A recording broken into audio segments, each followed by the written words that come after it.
अस्सलाम वालेकुम। Welcome to my channel voice over by Amna Shah. I hope कि आप खुश होंगे। लिसनर्स, आज मैं आपको इंस्पेक्टर अहमद यार खां की एक और सनसनीखेज तफ्तीशी कहानी मैं आज भी हैरान हूँ सुना रही हूँ। तो आइए शुरू करते हैं। बाज़ औक़ात ऐसे हैरान कुन वाक़यात होते हैं कि सच्चे होने के बावजूद झूठे लगते हैं। पुलिस वालों के सामने ऐसे वाक़यात ज़्यादा आते हैं जो आम शहरियों के लिए नाकाबिले यकीन हद तक हैरान कुन होते हैं। ये वाक़यात जो मैं आपको सुनाने लगा हूँ ऐसे ही वाक़यात में से एक है और शायद आपके लिए नाकाबिले यकीन हो, लेकिन मुझ जैसे आदमी के लिए जिसने पुलिस सर्विस में 25 साल कत्ल, टाँके और बेशुमार जुराइम की तफ्तीश के सिलसिले में लोगों के अंदर के और दिलों के अंदर के भेद बहुत करीब से देखे हों। ये वाक़या नाकाबिले यकीन या हैरान कुन नहीं, अलबत्ता गैर मामूली ज़रूर है। ये जज्बात और जज्बा इसार की एक गैर मामूली मिसाल है और ये मेरा एक ऐसा केस है जिसकी मैंने तफ्तीश मुकम्मल कर दी थी। कातिल को फांसी दे दी गई थी, लेकिन 20 साल बाद पता चला कि मेरी तफ्तीश मुकम्मल नहीं थी। ये 1962 का जिक्र है। पाकिस्तान के एक शहर में एक आदमी को देखा, शक हुआ कि उसे पहले भी कहीं देखा है। वो भी मुझे देखकर ठिठक गया। वो सामने से आ रहा था, मुझे देखता रहा। करीब आकर हम दोनों रुक गए। उसने हाथ आगे किया और मुस्कुराकर मुझसे पूछा, कहाँ हैं आप? मैंने इसे हाथ मिलाया और अपने गांव का नाम बताया। मैं याद करने की कोशिश कर रहा था कि इसे देखा कहाँ था। 25 साल की सर्विस में लाखों इंसानों से पाला पड़ा था। इनमें मुल्जिम, मुश्तबा, गवाह और अदालतों के अहलकार थे। किसे किसे याद रखा जा सकता है? उसने पूछा। अब तो आप डीएसपी या एसपी होंगे। मैंने उसे बताया कि पाकिस्तान बना तो 2-2.5 साल बाद पेंशन मिल गई थी। फिर मैंने इससे पूछा, आपका चेहरा जाना पहचाना है, याद नहीं आ रहा, कहाँ देखा था? आप इंडिया में एसएचओ थे? उसने कहा, मुझे आपने कॉलेज के एक लड़के के कत्ल के सिलसिले में हिरासत में लिया था। ओह, याद आया, मैंने कहा। फिर असल कातिल खुद ही थाने में आ गया था और मैंने आपको तफ्तीश से खारिज कर दिया था। मुझे 20 साल पहले का ये कत्ल का वाक़या याद आ गया। और हमारी दूसरी मुलाकात 1946 में दिल्ली में कायदे-आज़म के जलसे में हुई थी। उसने कहा, वो मुस्लिम लीग का तारीख़ी जलसा था। फिर उसने अपना नाम बताया। मेरा नाम रशीद है। मुझे ये मुलाकात भी याद आ गई। मैं इस अजीम जलसे में सीआईडी इंस्पेक्टर की हैसियत से गया था और रशीद मुस्लिम लीग का वर्कर था। और इसके साथ ही मुझे 20 साल पुराने कत्ल का वो केस याद आ गया जिसमें मैंने रशीद को मुश्तबा समझकर हिरासत में लिया था, गिरफ्तार नहीं किया था। केस ये था कि 1942 की एक रात 9 बजे के लगभग मैं अपने पुलिस स्टेशन से मुल्हिक क्वार्टर में खाना खा रहा था। मैं एसएचओ था। एक कांस्टेबल ने आकर बताया कि कत्ल की एक रिपोर्ट आई है। लाश फलां होटल की दूसरी मंजिल के एक कमरे में पड़ी है। मैं दफ्तर में गया। होटल का मालिक रिपोर्ट देने आया था। उसने बताया कि उसके होटल की दूसरी मंजिल पर रिहाइश के 11 कमरे हैं।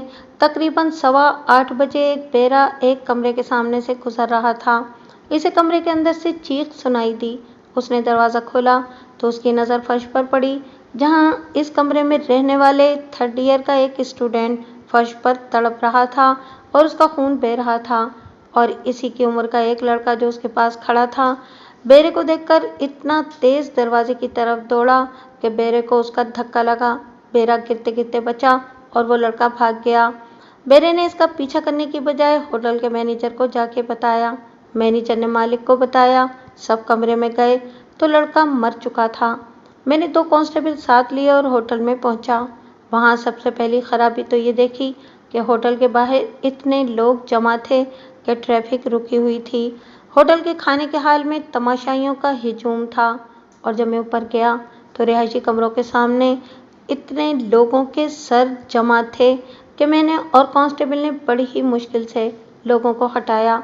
वहाँ तो आंसू गैस फेंकने की ज़रूरत महसूस हो रही थी। चंद आदमी कमरे के अंदर भी चले गए थे। इसका नतीजा ये था कि पाँव और उंगलियों के निशान मिलने का सवाल ही ख़त्म हो गया था। ये निशान कत्ल की ऐसी वारदात की तफ्तीश में मदद देते हैं जिसका मुजरिम कोई और सुराग छोड़े बगैर भाग गया हो।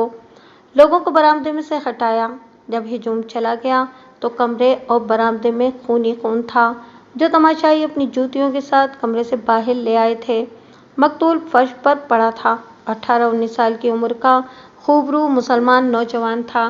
लाश फर्श पर पहलू के बल पड़ी थी।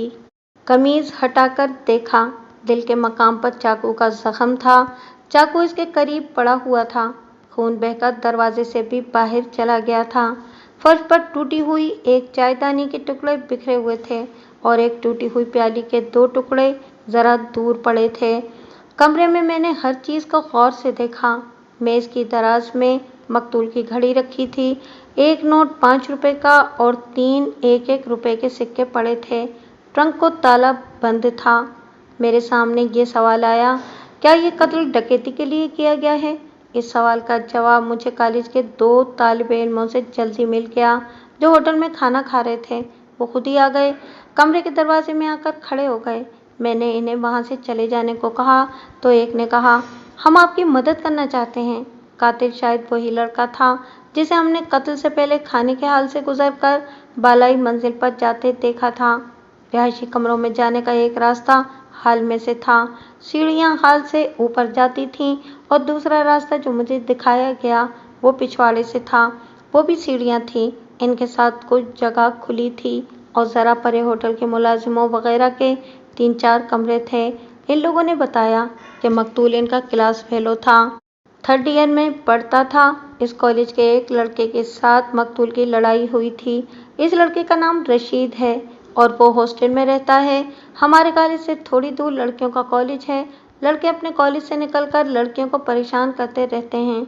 मकतूल रिफत नाम की एक तालबा के पीछे पड़ा हुआ था। इस लड़की का दोस्ताना रशीद के साथ है। इन्हें अक्सर इकट्ठे देखा गया है। मकतूल का ख्याल था कि लड़की अच्छे चाल चलन की नहीं, वो इसे फांसने की कोशिश करता रहता था। परसों रशीद और मकतूल की लड़ाई हुई थी। रिफत चूंकि बहुत खूबसूरत लड़की है और अमीर वालिदैन की बेटी होने की वजह से शौक भी है, इसलिए लड़कों के कॉलेज में उसका चर्चा आम रहता है। रशीद भी अमीर कबीर खानदान का लड़का है। इन दोनों लड़कों ने मजीद बताया कि वो होटल में शाम का खाना खा रहे थे। उन्होंने रशीद को खाने के हाल में दाखिल होते देखा।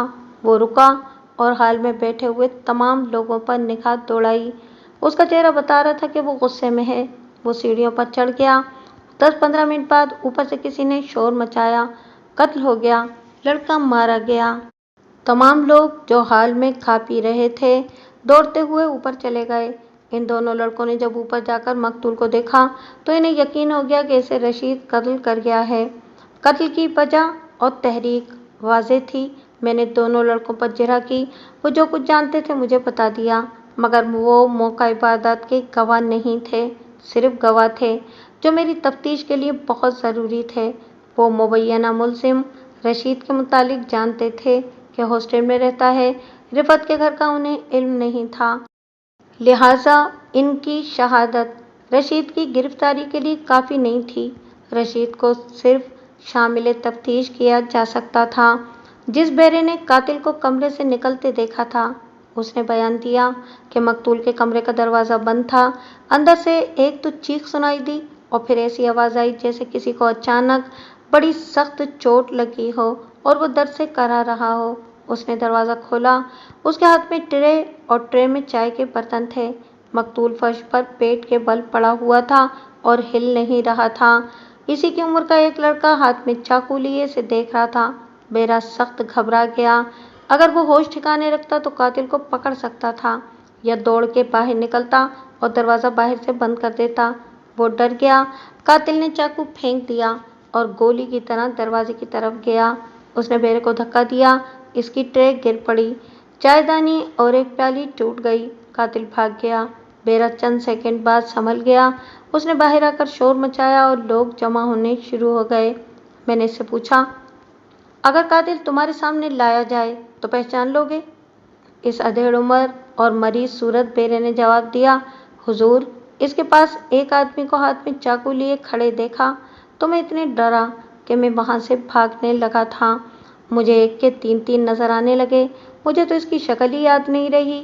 मैंने कह तो दिया है कि कातिल मकतूल की उम्र का था, लेकिन हुजूर अब शक हो रहा है کہ وہ شاید بڑی عمر کا تھا اور حضور ہو سکتا ہے کہ چھوٹی عمر کا ہی ہو۔ مجھے تو اب بھی ڈر لگ رہا ہے۔ ایک گواہی اور ملی، وہ بھی ہوٹل کا بیرا تھا۔ وہ پچھواڑے کی سیڑھیوں کی طرف آ رہا تھا۔ وہاں روشنی کافی نہیں تھی۔ وہ سیڑھیوں سے 8-10 قدم دور تھا کہ اس نے اوپر سے شور سنا، قتل ہو گیا، لڑکا مارا گیا۔ اس آواز کے ساتھ ہی ایک آدمی سیڑھیوں سے بہت تیز تیز اترتے دیکھا۔ بیرا اور تیز چلا۔ سیڑھیوں سے اترنے والا آخری سیڑھی سے زمین پر گرا اور فوراً اٹھ کر دوڑ پڑا۔ بیرے نے پکڑو پکڑو کا شور کیا، خود بھی اس کے پیچھے دوڑا، لیکن وہ آدمی تیز تھا، غائب ہو گیا۔ یہ بیرا بھی قاتل کا حلیہ بیان کرنے سے قاصر تھا۔ میرے پاس صرف 2 اسٹوڈنٹ رہ گئے تھے۔ ان کے بیان کی روشنی میں ان کے کلاس فیلو رشید کو مشتبہ فرد کی حیثیت سے تفتیش میں شامل میں کر سکتا تھا۔ اگر مجھے مزید شہادت یا موقع کا کوئی پکا گواہ مل جاتا تو میں مقتول کی لاش کو پوسٹ مارٹم بھیجنے سے پہلے رشید کو گرفتار کر لیتا۔ گرفتاری کا بھی پورا جواز نہیں ملا تھا۔ رشید کے متعلق مجھے یہ فکر نہیں تھی کہ لاپتہ ہو جائے گا اور میں اس کا اتا پتہ معلوم نہیں کر سکوں گا۔ وہ اسٹوڈنٹ تھا، اس کے کالج سے آسانی سے اس کا پتہ لیا جا سکتا تھا۔ میں نے سب کو کمرے سے نکال دیا اور دروازہ بند کر کے مقتول کی میز کی درازیں دیکھیں۔ ٹرنک کی چابی دراز میں سے ملی۔ ٹرنک کی چیزیں نکال کر دیکھیں۔ مقتول کے بستر کو سونگھا، چادر اٹھا کر اچھی طرح دیکھی، تکیہ بہت ہی غور سے دیکھا۔ میں کسی لڑکی کا کوئی خط، پلنگ یا تکیے پر لڑکی کا ایک آدھ بال یا کسی لڑکی کے عطر کی خوشبو ڈھونڈ رہا تھا۔ مجھے ایسی کوئی چیز نظر نہ آئی۔ میں نے ایک اور امکان پر غور کیا، کیا ہوٹل کے مالک نے لڑکے کو قتل کرایا ہے اور قتل کا باعث کوئی لڑکی ہے؟ میں نے دوسرے کمروں میں رہنے والوں سے پوچھا، کسی نے شک کا اظہار نہ بھی کیا اور نہ ہی یہ کہا کہ یہاں کوئی لڑکی آئی ہے۔ مجھے خود بھی اس ہوٹل کے متعلق ایسا کوئی شک نہیں تھا۔ میرے علاقے میں رہائش والے جو ہوٹل تھے، ان پر میری سخت نگاہ تھی۔ یہ ہوٹل اس معاملے میں صاف تھا۔ البتہ یہ شک ضرور تھا کہ مقتول کے پاس کوئی کالج کی لڑکی آئی ہوگی جس پر ہوٹل کے مالک کی نظر ہوگی۔ میں نے ہوٹل کے مالک، دونوں بیروں اور دونوں لڑکوں کو تھانے بھیج دیا اور کہا کہ وہ وہاں میرا انتظار کریں۔ دوسرے کمروں میں رہنے والوں سے میں نے پوچھا کہ انہوں نے کسی کو بھاگتے دیکھا تھا۔ کسی نے بھی نہیں۔ میں نے سب کی فہرست تیار کی اور یہ بھی لکھا کہ کون، کیوں، کب سے اور کب تک ہوٹل میں ٹھہرا ہوا ہے اور اس کا تعلق کہاں کہاں سے ہے۔ اس کے بعد میں نے لاش کے متعلق کاغذات تیار کیے، برآمدگی کے 2 گواہ بنا کر ان کے دستخط لیے، لاش باہر نکلوائی، کمرہ بند کیا اور تالے کو سرپا مہر کر دیا۔ یہ بیان لینے اور کاغذات تیار کرنے میں 3 گھنٹے گزر گئے۔ لاش پوسٹ مارٹم کے لیے بھجوا دی۔ ایک کانسٹیبل کو ساتھ لیا اور میں رشید کے ہاسٹل کی طرف روانہ ہوا۔ ٹانگے نے وہاں تک پہنچاتے پہنچاتے 20 منٹ لگا دیے۔ آدھی رات ہو گئی تھی۔ چوکیدار سے ہوٹل کے سپرنٹینڈنٹ کا پتہ معلوم کیا، وہ ساتھ ہو گیا۔ سپرنٹینڈنٹ کو جگایا، وہ ہندو تھا۔ پولیس کو دیکھ کر گھبرا گیا۔ میں نے اسے تسلی دلاسا دے کر بتایا کہ 3rd ایئر کے اسٹوڈنٹ رشید کا کمرہ بتا دے اور خود ساتھ چلے۔ اس سے مقتول اور رشید کے متعلق پوچھتا رہا۔ اس نے کہا، اگر آپ مسلمان ہیں تو برا نہ ماننا، مسلمان جاگیرداروں اور انگریزوں کے انعام خور باپوں کے مسلمان لڑکوں نے ہمارا ناک میں دم کر رکھا ہے، شہزادوں کی طرح رہتے ہیں۔ ہندوؤں، سکھوں، عیسائیوں اور غریب مسلمانوں کے لڑکے دیکھیں، تعلیم میں دھیان رکھتے ہیں، لیکن امیر مسلمانوں کے بیٹے کالج اور ہاسٹل میں عیش کرنے آتے ہیں۔ رشید کے متعلق مجھے کئی رپورٹیں ملی ہیں۔ اس کے کمرے میں ایک بڑی خوبصورت لڑکی آتی ہے، کبھی تو 2-2 3-3 گھنٹے کمرے میں اس کے ساتھ رہتی ہے اور کبھی رشید اس کے ساتھ نکل جاتا ہے۔ مقتول کو بھی میں جانتا ہوں، اسی کماش کا لڑکا تھا۔ مجھے یہ بالکل معلوم نہیں کہ ان کی آپس میں کوئی دشمنی تھی یا نہیں۔ رشید کے کمرے کا دروازہ اندر سے بند تھا۔ دستک دی تو دروازہ فوراً کھل گیا، جس کا مطلب یہ تھا کہ رشید سویا ہوا نہیں تھا۔ اس نے بتی جلا دی تھی۔ میں نے ایک نظر میں اسے سر سے پاؤں تک دیکھا۔ اس نے پاجامہ اور کرتا پہن رکھا تھا۔ اس کے چہرے پر گھبراہٹ بہت صاف تھی۔ میں نے اسے مسکرا کر کہا، گھبراؤ نہیں بیٹا، میں تمہیں گرفتار کرنے نہیں آیا، تمہارا ایک دوست قتل ہو گیا ہے، اس کے متعلق تم سے 2-4 باتیں پوچھنی ہیں۔ اس نے فوراً کہا، وہ مر گیا ہے؟ اسے پوچھنا چاہیے تھا کہ کون دوست قتل ہوا ہے، کہاں قتل ہوا ہے، کس نے قتل کیا ہے۔ اس نے یہ پوچھ کر کہ وہ مر گیا ہے، میرا شک پختہ کر دیا کہ قاتل یہی ہے، اور اگر یہ نہیں ہے تو اسے علم ضرور ہے۔ میں نے اسے کہا، تم نے چاقو ایسی جگہ مارا ہے کہ اس کے بچنے کی کوئی صورت ہی نہیں تھی۔ وہ سنبھل گیا، بلکہ بدک گیا اور ہکلا کر کہنے لگا، میں نے اسے چاقو مارا ہے؟ آپ کس کے متعلق بات کر رہے ہیں؟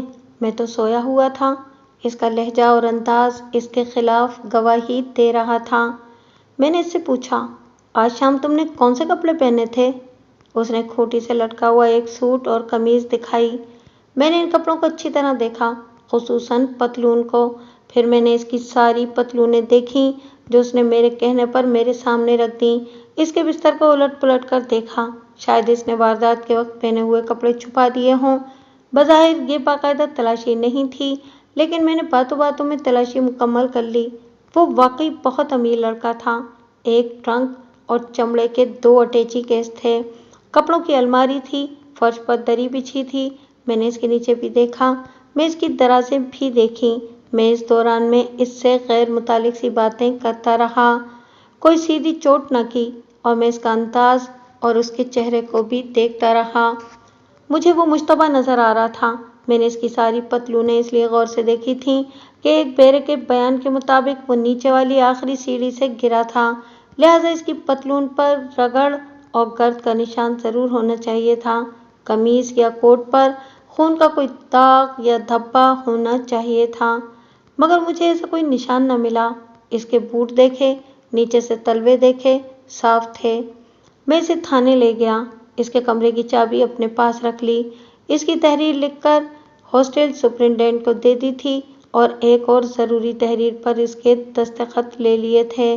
اس وقت تک رشید سنبھل چکا تھا۔ ٹانگے میں وہ کبھی مجھ سے الجھ پڑتا کہ میں اسے بلا وجہ پریشان کر رہا ہوں، اور کبھی منت سماجت کرنے لگتا کہ اسے چھوڑ دوں، اس کا اس قتل کے ساتھ کوئی تعلق نہیں ہے۔ میں اسے صرف تسلیاں دیتا رہا، واردات کے متعلق کوئی بات نہ کی اور نہ ہی پوچھی۔ تھانے میں گئے تو میں نے اسے اپنے دفتر میں اکیلا بٹھا لیا اور کہا، دیکھو بیٹا، اپنے دماغ سے یہ غلط فہمی نکال دو کہ تمہارے باپ کی دولت اور رسوخ تمہیں قانون کے پنجے سے چھڑا لے گا۔ بادشاہی انگریزوں کی ہے، یہ کسی مہاراجا کی ریاست نہیں۔ اگر تم غصے میں آ کر قتل کر بیٹھے ہو تو مجھے صاف صاف بتا دو، میرے پاس ایسے طریقے موجود ہیں جس سے میں تمہیں نہایت معمولی سزا دلوا سکتا ہوں، ورنہ سیدھے پھانسی کے تختے پر جاؤ گے۔ میں نے کسی کو قتل نہیں کیا۔ لڑکا تیز ہو گیا، کہنے لگا، آپ پہلے مجھے پھانسی کے تختے پر کھڑا کر لیں۔ میں نے اپنے مزاج میں گرمی پیدا نہ ہونے دی، اور نہ ہی میں تشدد کا قائل تھا۔ انگریز افسروں سے میں نے کچھ گر سیکھ لیے تھے، اور وہ مشکل کے وقت میں میری مدد کرتے تھے۔ ایک گر یہ تھا کہ تھانے داروں کی طرح روب نہ جھاڑو، اور کوئی غصہ دلائے تو غصہ نہ کرو ملزم اور مشتبہ کو۔ دوستی اور ہمدردی کا جھانسا دو اور اس کی دکھتی رگیں پہچانو۔ میں نے رشید کے کندھے پر ہاتھ رکھ کر کہا، بیٹا، میں نے یہ تو نہیں کہا کہ تم نے قتل کیا ہے۔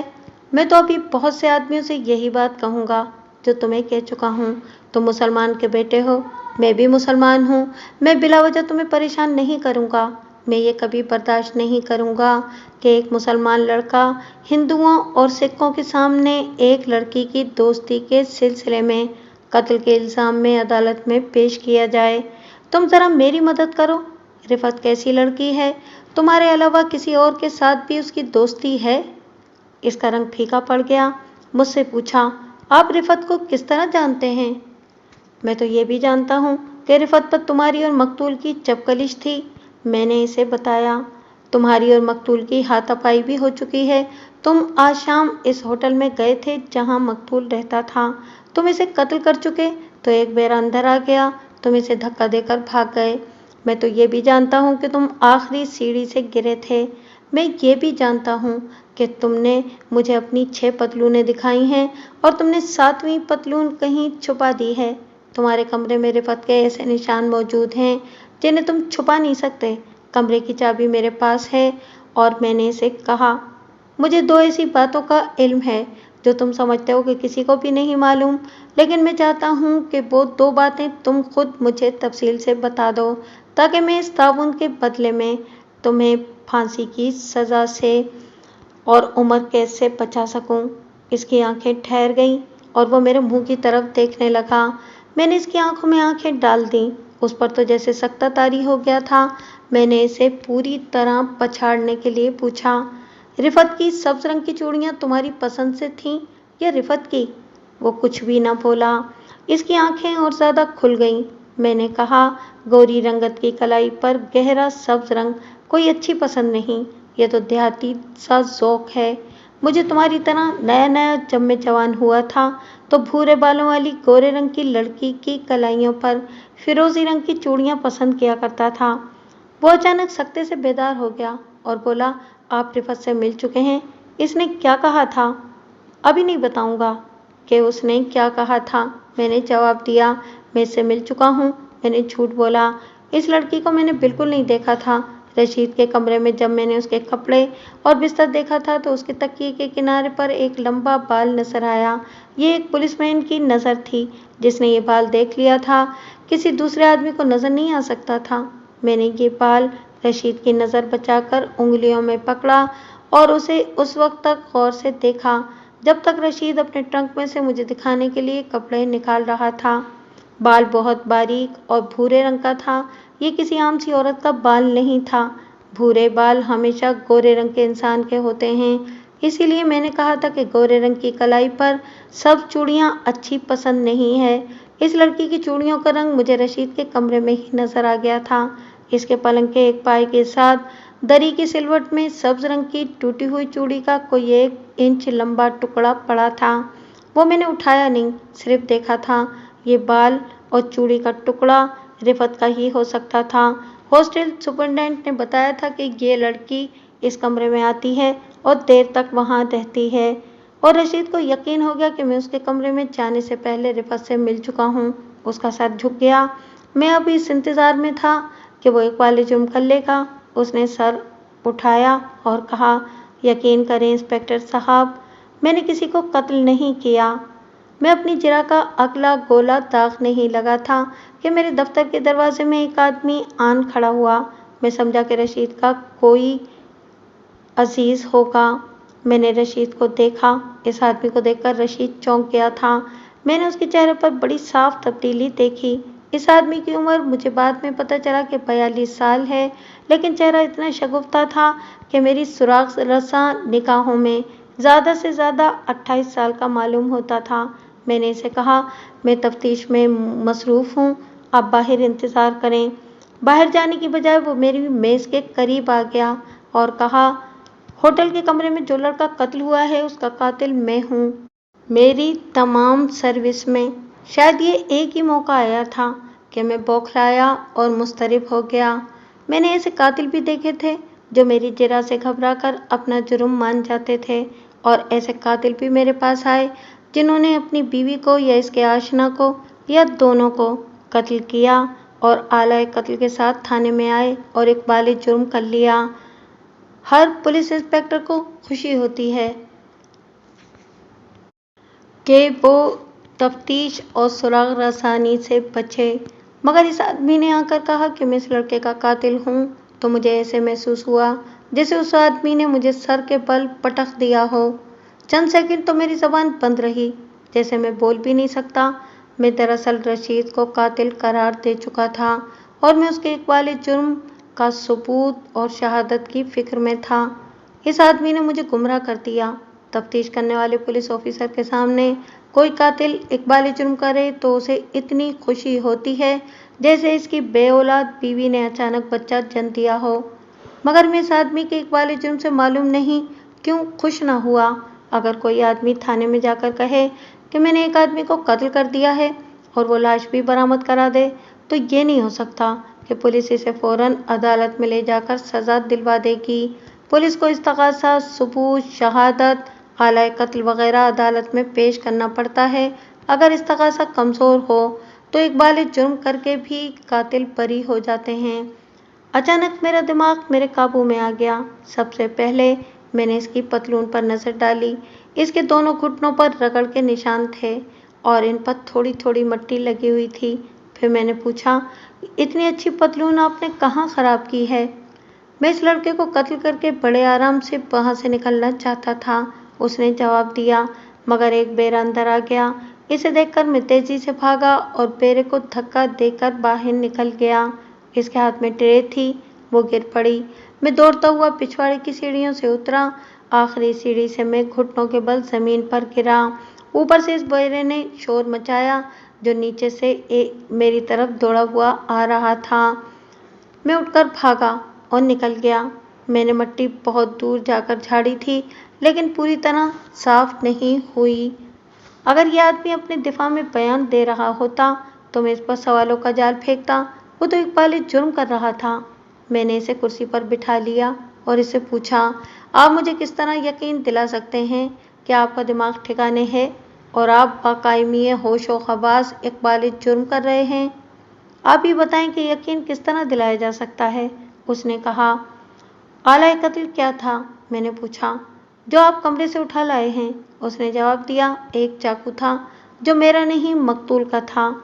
मैंने अपनी मेज पर रखा हुआ चाकू जो कागज में लिपटा हुआ था और जिसे इस पर लगे हुए खुश्क खून के कीमियावी मुआयने के लिए भेजना था, कागज से निकाल कर उसे दिखाया। उसने चाकू का दस्ता अपनी मुट्ठी में ले लिया और कहा, जी यही चाकू था। इसने चाकू मुझे दे दिया। ये कोई मामूली आदमी मालूम नहीं होता था। इसकी पतलून कीमती थी और इसने बंद गले वाला जो स्वेटर पहन रखा था वो भी कीमती था, मगर स्वेटर सामने से इस तरह फटा हुआ था जैसे किसी ने कैंची से काटा हो। फटी हुई जगह तकरीबन 3 इंच थी। मैं इससे पूछने लगा कि ये स्वेटर किस तरह फटा है, लेकिन मेरी ज़बान पर यह सवाल आ गया, आपने इसे तकरीबन कितने बजे कत्ल किया था? 8:30 बजे के लगभग। मैंने घड़ी देखकर कहा, अब तो रात के 2:07 हो गए हैं। अगर आपको इकबाल जुर्म ही करना था तो इतनी देर से क्यों आए और यहाँ आने का आपने फैसला किस तरह किया? मैं इसे कत्ल नहीं करना चाहता था, उसने कहा। मैं इसे समझाने बुझाने आया था। मेरे पास कोई हथियार नहीं था। उसने मेज की दराज से चाकू निकाल लिया और पूरी ताकत से मुझ पर वार किया। मैं पीछे हट गया। इसका चाकू मेरे स्वेटर में लगा। उसने स्वेटर की फटी हुई जगह दिखाकर कहा, ये देखिए। जब उसने मुझ पर चाकू से हमला किया तो मैं गुस्से से पागल हो गया। मुझे ये बिल्कुल खतरा नहीं था कि वो मुझे कत्ल कर सकेगा। मैं इसके हाथों कत्ल होने वाला नहीं था।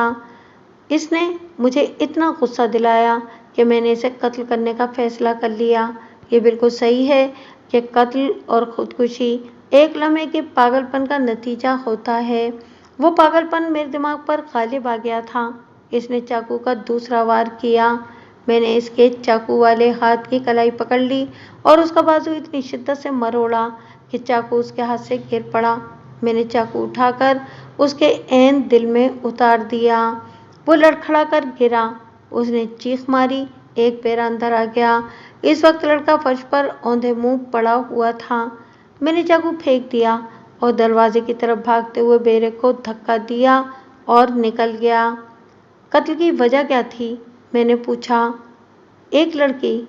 आपकी उम्र कितनी है? 42 साल। 42 साल? मैंने हैरान होकर कहा। आप उम्र की निस्बत जवान नजर आते हैं। मैंने हंसकर कहा, इस उम्र में लड़की की खातिर कत्ल? मैं फौरन संजीदा हो गया और पूछा, कहीं वो लड़की आपकी बेटी या बहन तो नहीं? मैं इसे जानता तक नहीं, उसने कहा। मेरा दफ्तर लड़कियों के कॉलेज के करीब है। मैंने 2 दफ़ा दफ्तर से लड़कियों को घर जाते हुए इस लड़के को एक लड़की का पीछा करते और इसे परेशान करते देखा था। तीसरी बार मैंने फिर इसी लड़के को यही बदतमीजी करते देखा। मैं पास से गुजर रहा था। लड़के ने मुझसे शिकायत की। मैंने लड़के को मना किया तो उसने मेरी बेइज्जती कर दी। मैंने इस लड़के को पीटा। मैं कुछ जज्बाती सा आदमी हूँ। दूसरे दिन मैं कॉलेज के करीब छुपकर खड़ा हो गया। लड़कियाँ कॉलेज से निकली तो ये लड़का कहीं से आ गया और दूर जाकर लड़कियों के पीछे हो गया। मैंने जाकर लड़के को पकड़ लिया। लड़की से कहा कि तुम चली जाओ। लोगों ने बीच बचाव करा दिया।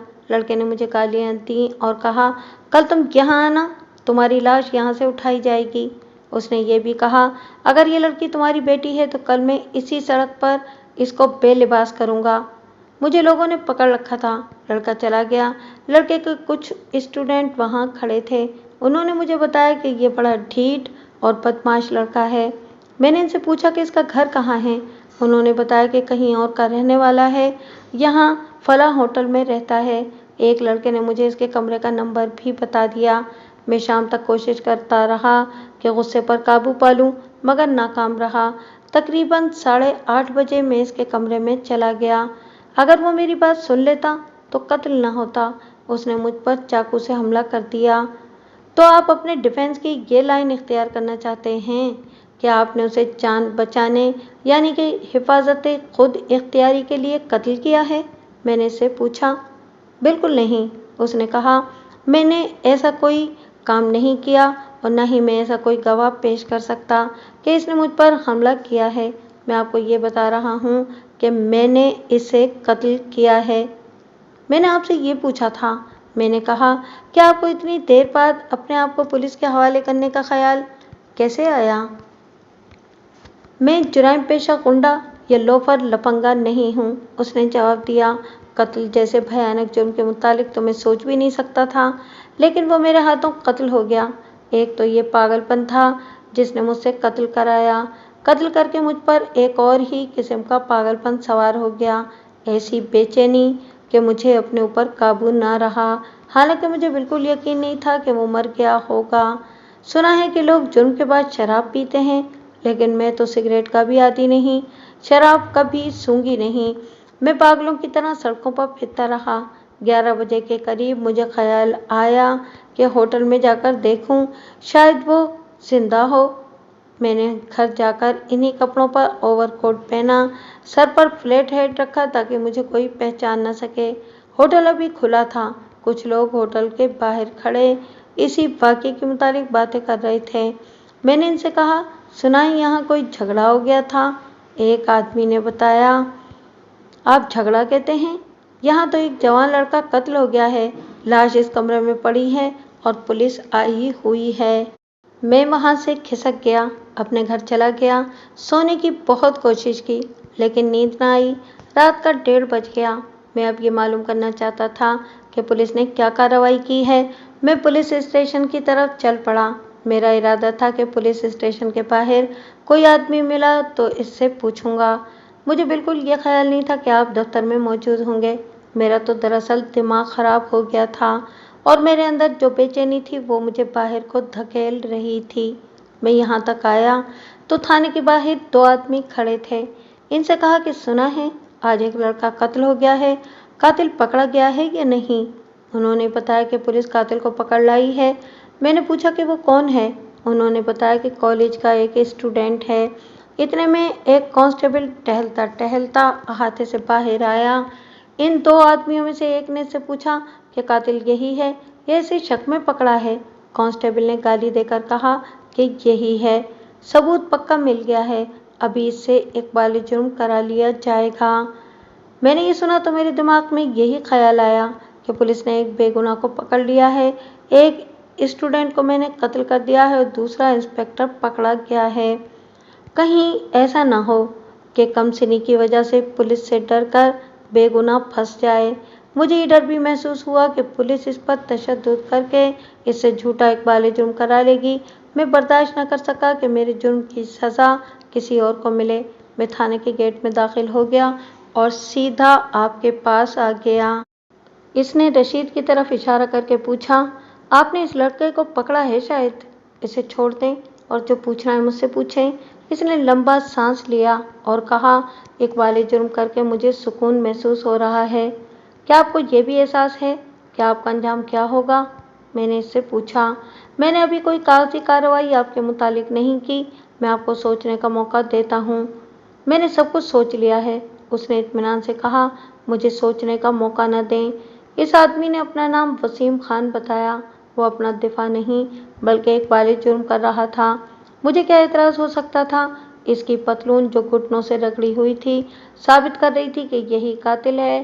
फिर भी मुझे इकबाल जुर्म को सही साबित करने के लिए काबिल यकीन शहादत की ज़रूरत थी। मुलजिम को पहचानने के लिए कानून ने एक तरीका वज़े कर रखा है जिसे शनाख्त परेड कहते हैं। मुलजिम को 7-8 गैर मुतालिक आदमियों में खड़ा करके गवाह से कहा जाता है कि वो इनमें से मुलजिम को पहचाने। ये परेड एक मजिस्ट्रेट की मौजूदगी में की जाती है, लेकिन मैंने इस तरीक़ाकार से इन्हिराफ किया। एक आदमी अपने आप को फांसी के तख्ते पर खड़ा कर रहा था। मुझे ये यकीन करना था कि वो वाकई कातिल है और कहीं ऐसा तो नहीं कि वो रशीद को बचाने के लिए मुझे गुमराह कर रहा है। मैंने तमाम गवाहों को थाने में बुला रखा था। इनमें इस बेरे को अंदर बुलाया जो चीख सुनकर मकतूल के कमरे में गया था। इसे कहा कि इन दोनों रशीद और वसीम खान को देखो और अच्छी तरह सोचकर बताओ कि तुमने मकतूल के पास किसे देखा था। बेरे ने दोनों को बारी बारी देखा और सोच में पड़ गया। रशीद खामोश बैठा रहा। वसीम ने इसे कहा, तुम्हारे हाथ में ट्रे थी जब तुम अंदर आए थे, मेरे धक्के से तुम्हारी ट्रे गिरी नहीं थी। ये बेरा मुझे पहले ही कह चुका था कि वो इतना खौफजदा हो गया था कि वो मुलजिम को अच्छी तरह पहचान नहीं सका। अब इसने वसीम खान को देखा और उसकी बात सुनी तो वसूख से यही बोला, यही था। मैंने इसकी शनाख्त को इसलिए तस्लीम कर लिया कि वसीम खान ने खुद ही इशारा दे दिया था। दूसरे अल्फाज में यूँ समझिए कि वसीम खान ने अपने खिलाफ एक शहादत को खुद ही पक्का कर दिया। मैंने दूसरे बेरे को बुलाया जिसने एक आदमी को आखिरी सीढ़ी से गिरते देखा था। इसने मेरे पूछने पर बताया कि इसने चेहरा नहीं देखा, कद-बुद देखा था, वहाँ रोशनी बहुत थोड़ी थी। बहरहाल उसके कहने पर वसीम खान कुर्सी से उठा। बेरे ने इसे दाएं बाएं और खड़े होकर देखा और कहा, यही मालूम होता है मुझे। तुम इस होटल में गए थे? मैंने रशीद से कहा, तुम्हें वहाँ देखा गया था और तुम ऊपर भी गए थे। क्यों गए थे? मैं इस लड़के से मिलने गया था, उसने जवाब दिया। वो रिफत को परेशान करता रहता था। ये सही है कि मेरी और उसकी लड़ाई भी हुई थी। मैं ये सोचकर उसके कमरे में जा रहा था कि इसे दोस्ताना तरीके से समझाऊंगा। मैं लड़ाई झगड़े की नीयत से नहीं गया था। मैं अभी इसका कमरा ढूंढ ही रहा था कि किसी ने कत्ल का शोर मचाया। लोग दौड़े आए। जरा सी देर में वहाँ लोगों का हिजूम जमा हो गया। मैंने इससे पूछा कि इसने वसीम खान को देखा था। उसने जवाब दिया, मैं किसी को पहचान नहीं सका। वहाँ बहुत से लोग दौड़ रहे थे। फिर मैंने मकतूल को देखा। मुझे बहुत अफसोस हुआ। मैंने ये भी सोचा कि किसी लड़की का भाई या बाप इसे कत्ल कर गया है। लड़कियों से छेड़छाड़ उसकी आदत थी। मैंने वसीम खान, रशीद और बेरों से जो सैकड़ों सवाल पूछे और उन्होंने जो जवाब और बयान दिए वो मैं बहुत ही इख्तिसार से सुना रहा हूँ। अगर अपनी तफ्तीश की सारी कार्रवाई लिखूँ तो 400 सफ़ों की किताब बन जाएगी। हो सकता है कि इतने इख्तिसार से कोई पुलिस ऑफिसर मेरी तफ्तीश को नाकिस समझे, लेकिन मजबूरी है कि हर एक सवाल और उसका जवाब लिखना मुमकिन नहीं। अलबत्ता कोई भी पुलिस ऑफिसर मेरी इस कार्रवाई पर एतराज़ नहीं करेगा कि मैंने रशीद को खारिज तफ्तीश कर दिया और वसीम खान को हिरासत में ले लिया। वसीम खान इकबाल जुर्म कर रहा था और वो अपने खिलाफ शहादत भी मुहैया कर रहा था और इसका ये इक़दाम किसी खौफ, अज़ियत या लालच का नतीजा नहीं था। मैंने दूसरे दिन वसीम खान को एक मजिस्ट्रेट के हवाले कर दिया। मजिस्ट्रेट ने इसका इकबाली बयान कलमबंद करके बयान अपने पास रख लिया। इस सर्वमोहर लिफाफे को अब अदालत में खुलना था। वसीम खान ने मुझे जो बयान दिया था इसके मुताबिक मैंने गवाह और सबूत वगैरह इकट्ठे करने शुरू कर दिए। होटल के मालिक, 2 बेरों, 2 मुशीरों और 2 रस्मी से गवाहों के अलावा रिफत को भी गवाहों की फहरिस्त में शामिल कर लिया गया। मैंने रिफत को पहली बार देखा तो मैं उसके हुस्न से चौंक उठा। मेरा कयास बिल्कुल सही था।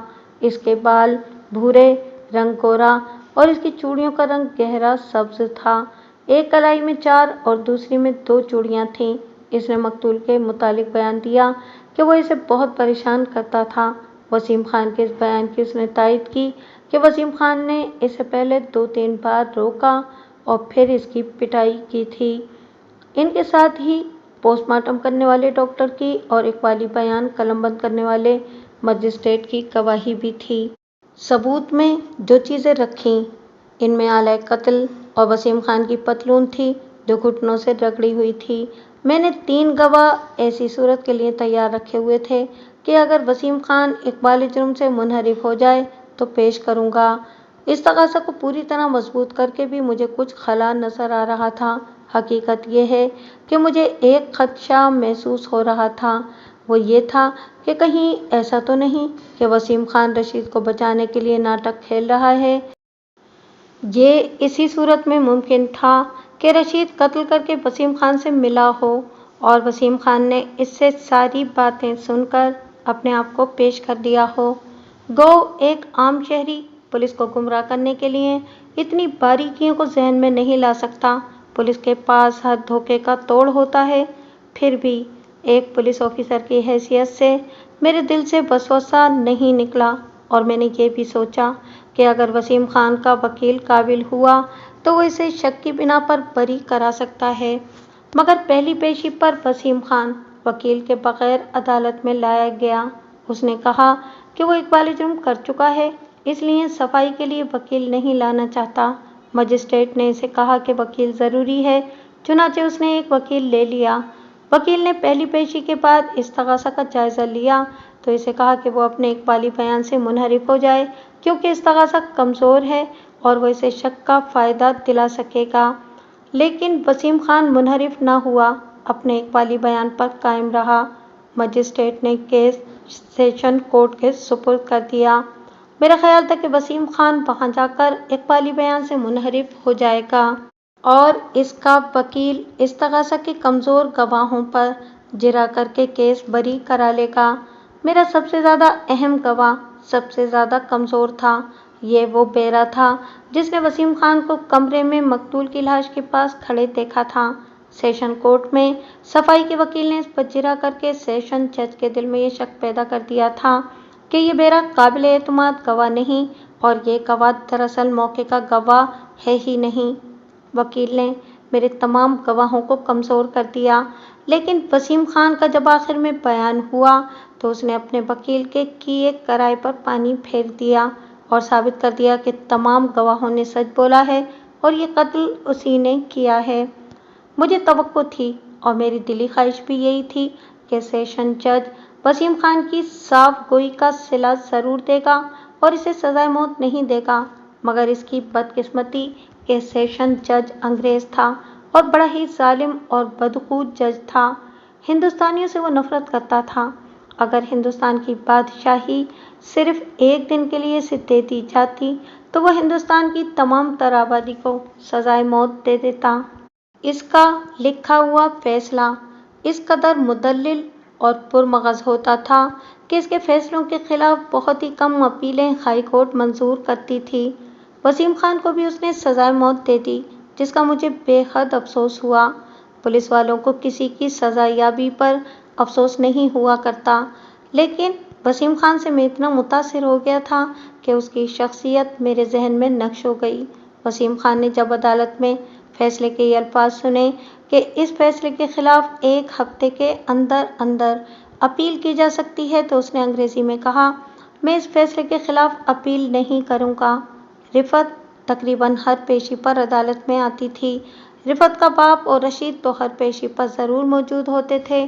مجھے پتہ چلا تھا کہ وہ وسیم کو مجبور کرتے رہتے تھے کہ وہ اقبالی بیان سے منحرف ہو جائے، مگر وہ کہتا کہ میں آخر میں جب اپنا بیان دوں گا تو تم سب حیران رہ جاؤ گے، مگر اس نے سزائے موت لے کر اعلان کر دیا کہ وہ اپیل نہیں کرے گا۔ رفعت کے باپ نے ایک تجربہ کار وکیل سے اپیل دائر کرائی، لیکن بیکار گئی۔ ہائی کورٹ نے سزا بحال رکھی، پھر پھانسی کی تاریخ مقرر ہو گئی اور وسیم خان کو پھانسی دے دی گئی۔ قتل کا یہ کیس ان ہزارہا کیسوں میں سے ایک تھا جو ہر تھانے میں آتے اور عدالت میں جاتے تھے۔ کوئی بری ہو جاتا اور بہت سے سزائے موت یا عمر قید پا جاتے۔ یہ تو پولیس کا معمول ہوتا ہے۔ کیس آیا، ختم ہوا، ہمارے ذہن سے اتر گیا اور ہم دوسرے کیسوں کی تفتیش میں مصروف ہو گئے، لیکن وسیم خان میرے ذہن سے نہ اترا۔ مجھے کئی بار یاد آیا اور میں نے اپنے آپ میں ایک بے چینی سی محسوس کی۔ ایک معزز اور شگفتہ مزاج آدمی جیسے ہنستا کھیلتا آیا اور پھانسی کے تختے پر کھڑے ہو کر اپنے ہاتھوں پھندہ اپنے گلے میں ڈال لیا۔ میں اسے بھول نہ سکا۔ 4 साल बाद मैं CIA में था। मुस्लिम लीग का तारीखी जलसा दिल्ली में हुआ। कायदे-आज़म की तकरीर थी। CID का बेशतर अमला आम शहरी कपड़ों में जलसे में ड्यूटी पर था। मैं भी इसी हुलिये में ड्यूटी पर ही शरीक हुआ। लाहौर वाले 1940 के जलसे के बाद जिसमें करारदाद पाकिस्तान मंजूर की गई थी, दिल्ली का ये जलसा यादगार था, जिसमें मुसलमानों ने अंग्रेज़ी हुकूमत और हिंदुओं की कांग्रेस को बता दिया कि वो पाकिस्तान से कम कुछ भी कबूल नहीं करेंगे। इस जलसे में मुझे रशीद नजर आया। वो कॉलेज से फारिग हो चुका था। उसने मुस्लिम लीग का बेज लगा रखा था और बड़े जोश व खरोश से भाग दौड़ रहा था। उसने मुझे देख लिया, बड़े तपाक से मिला और कहने लगा, आपने अच्छा किया कि वर्दी में जलसे में नहीं आए। मैं हंस पड़ा। मेरे दिल में आई कि इससे पूछूं कि वो कहाँ रहता है। मैं इससे वसीम खान के मुतालिक कुछ पूछना चाहता था, मगर वो बहुत मसरूफ़ था। कायदे-आज़म तशरीफ़ लाने वाले थे। वो लोगों के हुजूम में गायब हो गया। इसके चंद ही दिनों बाद चंद और केस आए, फिर दुनिया ही बदल गई। मुसलमानों ने पाकिस्तान लेके दम लिया। मैं भी पाकिस्तान आ गया। सरकारी तौर पर मुझे बूढ़ा करार देकर पेंशन दे दी गई। मुझे हिंदुस्तान में ज़मीन के बदले पाकिस्तान में काफ़ी अराज़ी मिल गई और मैं काश्तकार बन गया। 1962 का जिक्र है कि मैं शहर गया तो रशीद मिल गया। मैं इसे पहचान न सका। मैंने इसे 20 साल की उम्र में देखा था, जब वो मेरी नज़र में बच्चा था। अब इसकी उम्र 40 साल थी। चेहरे पर पुख्ता उम्र के आसार थे। इसने मुझे पहचान लिया। मुझे वसीम खान याद आ गया और 20 वर्ष पुराना केस मेरे जहन में कल रात की बात की तरह ताज़ा हो गया। मैंने सोचा कि खुदा ने मुझे बड़ा अच्छा मौका दिया है। अब इससे वसीम खान के मुतालिक बातें करूँगा। पहले तो रशीद के साथ रस्मी बातें होती रहीं। मालूम हुआ कि उसके पास 3 मुरब्बा ज़मीन है, लेकिन तवज्जो न मिलने की वजह से ख़राब हो रही है। अब वो ज़मीन की तरफ ज़ाती तवज्जो देना चाहता था। वो शहर से ट्यूबवेल खरीदने आया था। मैं इसे एक होटल में ले गया। वहाँ उसने अपनी अराज़ी के मुतालिक मसाइल मुझे बताए। मुझे ज़रा से इतना लगाव था कि मैंने इसे कहा कि वो मुझे कभी अपनी अराज़ी पर ले चले, फिर मैं इसे बताऊंगा कि वहाँ क्या करना चाहिए और ट्यूबवेल की ज़रूरत है या नहीं। होटल में हम अराज़ी और ज़राअत के मुतालिक ही बातें करते रहे। फिर हम अगली मुलाकात का प्रोग्राम तय करके जुदा हो गए। प्रोग्राम के मुताबिक मैं चंद दिनों बाद उसके यहाँ गया। वहाँ से उसकी अराज़ी पर जाना था, जो वहाँ से 80-90 मील दूर थी। मैं इसके घर गया। बहुत खूबसूरत कोठी थी। इसकी बीवी ड्राइंग रूम में आ गई। इसे देखा तो मैं बुरी तरह बिदक गया। मेरी आंखें ठहर गईं। वो रिफत थी। इसकी उम्र 40 साल के करीब थी, लेकिन मुझे अभी तक 18-19 साल की लड़की लगती थी। 20 वर्षों ने उसका कुछ नहीं बिगाड़ा था। मैंने सोचा कि इस लड़की की खातिर एक नौजवान लड़का कत्ल हुआ और एक मुअज़्ज़िज़ आदमी फांसी चढ़ गया था। मैं इसे अस्सलामु अलैकुम कहना भी भूल गया। उसने मुस्कुराकर अस्सलामु अलैकुम कहा तो मैं हैरत से बेदार हो गया। मालूम होता था कि रशीद ने उसे बताया नहीं था कि मैं आ रहा हूँ, या मैं वही इंस्पेक्टर हूँ जिसने वसीम खान को फांसी चढ़वाया था। उसने मुझे पहचाना नहीं। रशीद ने कहा, तुमने पहचाना नहीं रिफत?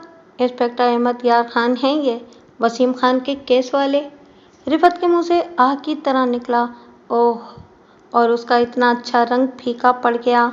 उसकी आंखें बेचैनी से हरकत करने लगीं। उसने रशीद से कहा, आप बैठें, और वो उठकर बहुत तेज़ तेज़ कदम उठाती ड्राइंग रूम से निकल गई। रशीद भी परेशान हो गया। वो तो जैसे मेरी मौजूदगी को ही भूल गया था। वो भी उठा और अंदर चला गया। 10-15 मिनट बाद रशीद वापस आया तो मैंने पूछा कि क्या हो गया था। रिफत को कोई तकलीफ हो गई है? मुझसे एक भूल हो गई थी, उसने घबराए घबराए लहजे में जवाब दिया। मैं भूल गया था कि मुझे आपको रिफत के सामने नहीं लाना चाहिए था। इसने आपको पहचाना नहीं था। मुझसे गलती हुई जो तारुफ करा दिया। मैं समझ गया। मैंने कहा, वो मुझे वसीम खान का कातिल समझती होगी। नहीं, रशीद ने कहा, आपके खिलाफ इसे कोई शिकायत नहीं। आपको देखकर इसे वसीम खान याद आ गया है। वसीम खान के फांसी चढ़ने के बाद रिफत तकरीबन पागल हो गई थी। वसीम खान की लाश को हमने ही दफन किया था। इसका और कोई अजीज रिश्तेदार नहीं था। रिफत ने पढ़ना छोड़ दिया था। इसे हम कई बार वसीम खान की कब्र से उठाकर लाए थे। 3-4 बार वो रात को गायब हो गई थी और हर बार वसीम खान की कब्र पर बैठी हुई मिली। हमारी मंगनी हो चुकी थी। डॉक्टरों ने मशवरा दिया कि शादी कर दी जाए ताकि रिफत की तवज्जो तकसीम हो जाए। शादी करके भी रिफत ठीक ना हुई। शादी 1943 में हो गई थी। पहले तो डॉक्टर इलाज करते रहे, फिर अंग्रेज माहिर नफ्सियात का इलाज शुरू करा दिया।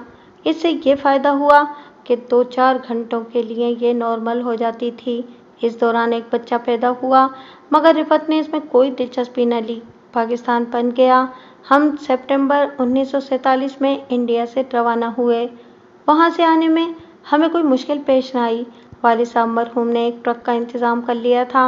हम पाकिस्तान तक खैरियत से आ गए, लेकिन रास्ते में रिफत ने सड़कों पर और खेतों में मुसलमानों की जो लाशें देखीं, उन्होंने इसके जहन को झंझोड़ दिया। इनमें बच्चों की लाशें भी थीं और औरतों की भी। वो तो आपने भी देखी होंगी, कदम कदम पर लाश थी और सड़कें खून से लाल थीं। रिफत जब पाकिस्तान में दाखिल हुई तो वो नॉर्मल थी। उसने कहा, मैं एक वसीम को रोती थी, यहाँ तो मेरे लाखों वसीम कत्ल हो गए हैं। ये ऐसा सदमा था जिसने उसे नॉर्मल कर दिया। फिर वो ठीक रही। अगर किसी ने घर में वसीम खान का नाम ले लिया तो रिफत की यही हालत हो जाती थी जो आज हुई है। हम सब मोहतात हो गए। फिर वालिद साहब भी फोत हो गए और अम्मी जान भी अल्लाह को प्यारी हो गईं। रिफत के वालिदैन भी फोत हो चुके हैं। अब हम हैं और हमारे बच्चे हैं।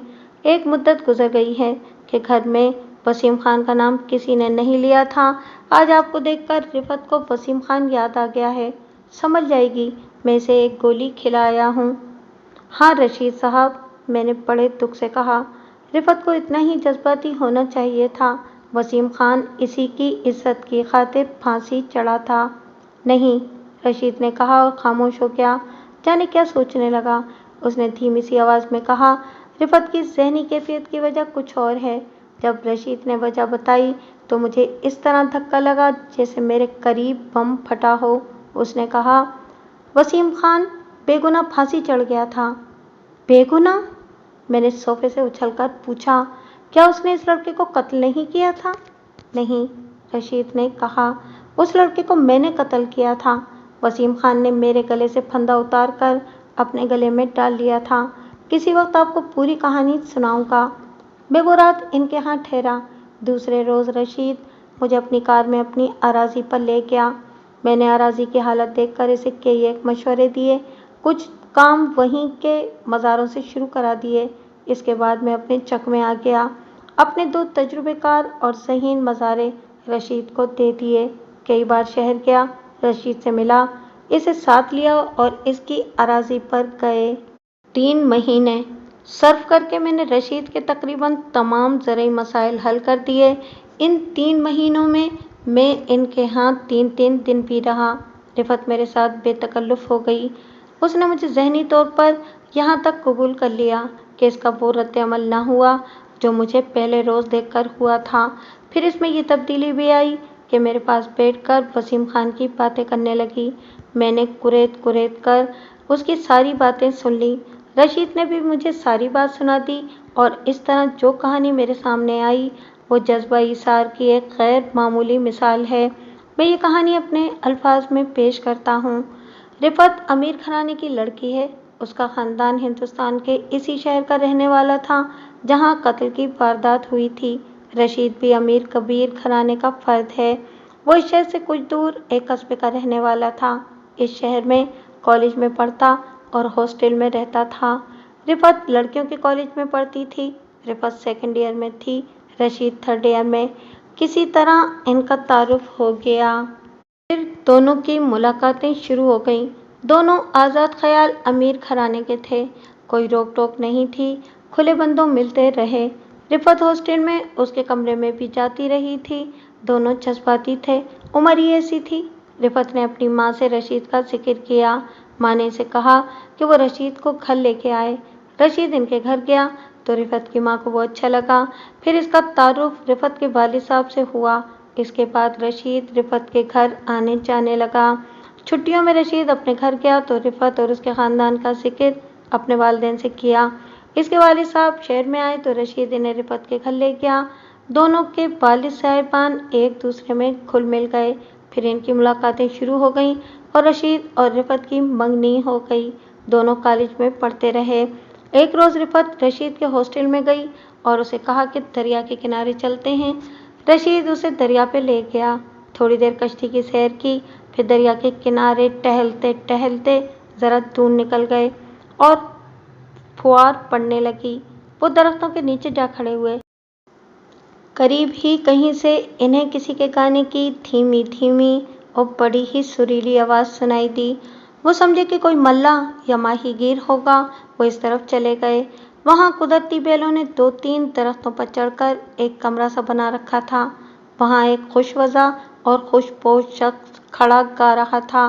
رشید اور رفت جھینپ گئے اور گانے والا چپ ہو کر مسکرایا۔ اس نے کہا، یہیں آ جائیں، میں بھی پھوار سے چھپا کھڑا ہوں۔ آپ دونوں اسٹوڈنٹ ہیں؟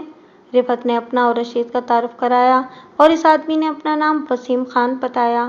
رفت کہتی ہے کہ جب وسیم خان اور اس کی آنکھیں آمنے سامنے ملیں تو وسیم خان کی مسکراہٹ یک لخت غائب ہو گئی اور اس کا چہرہ اس طرح اداس ہو گیا جیسے چاند پر بادل آ گئے ہوں۔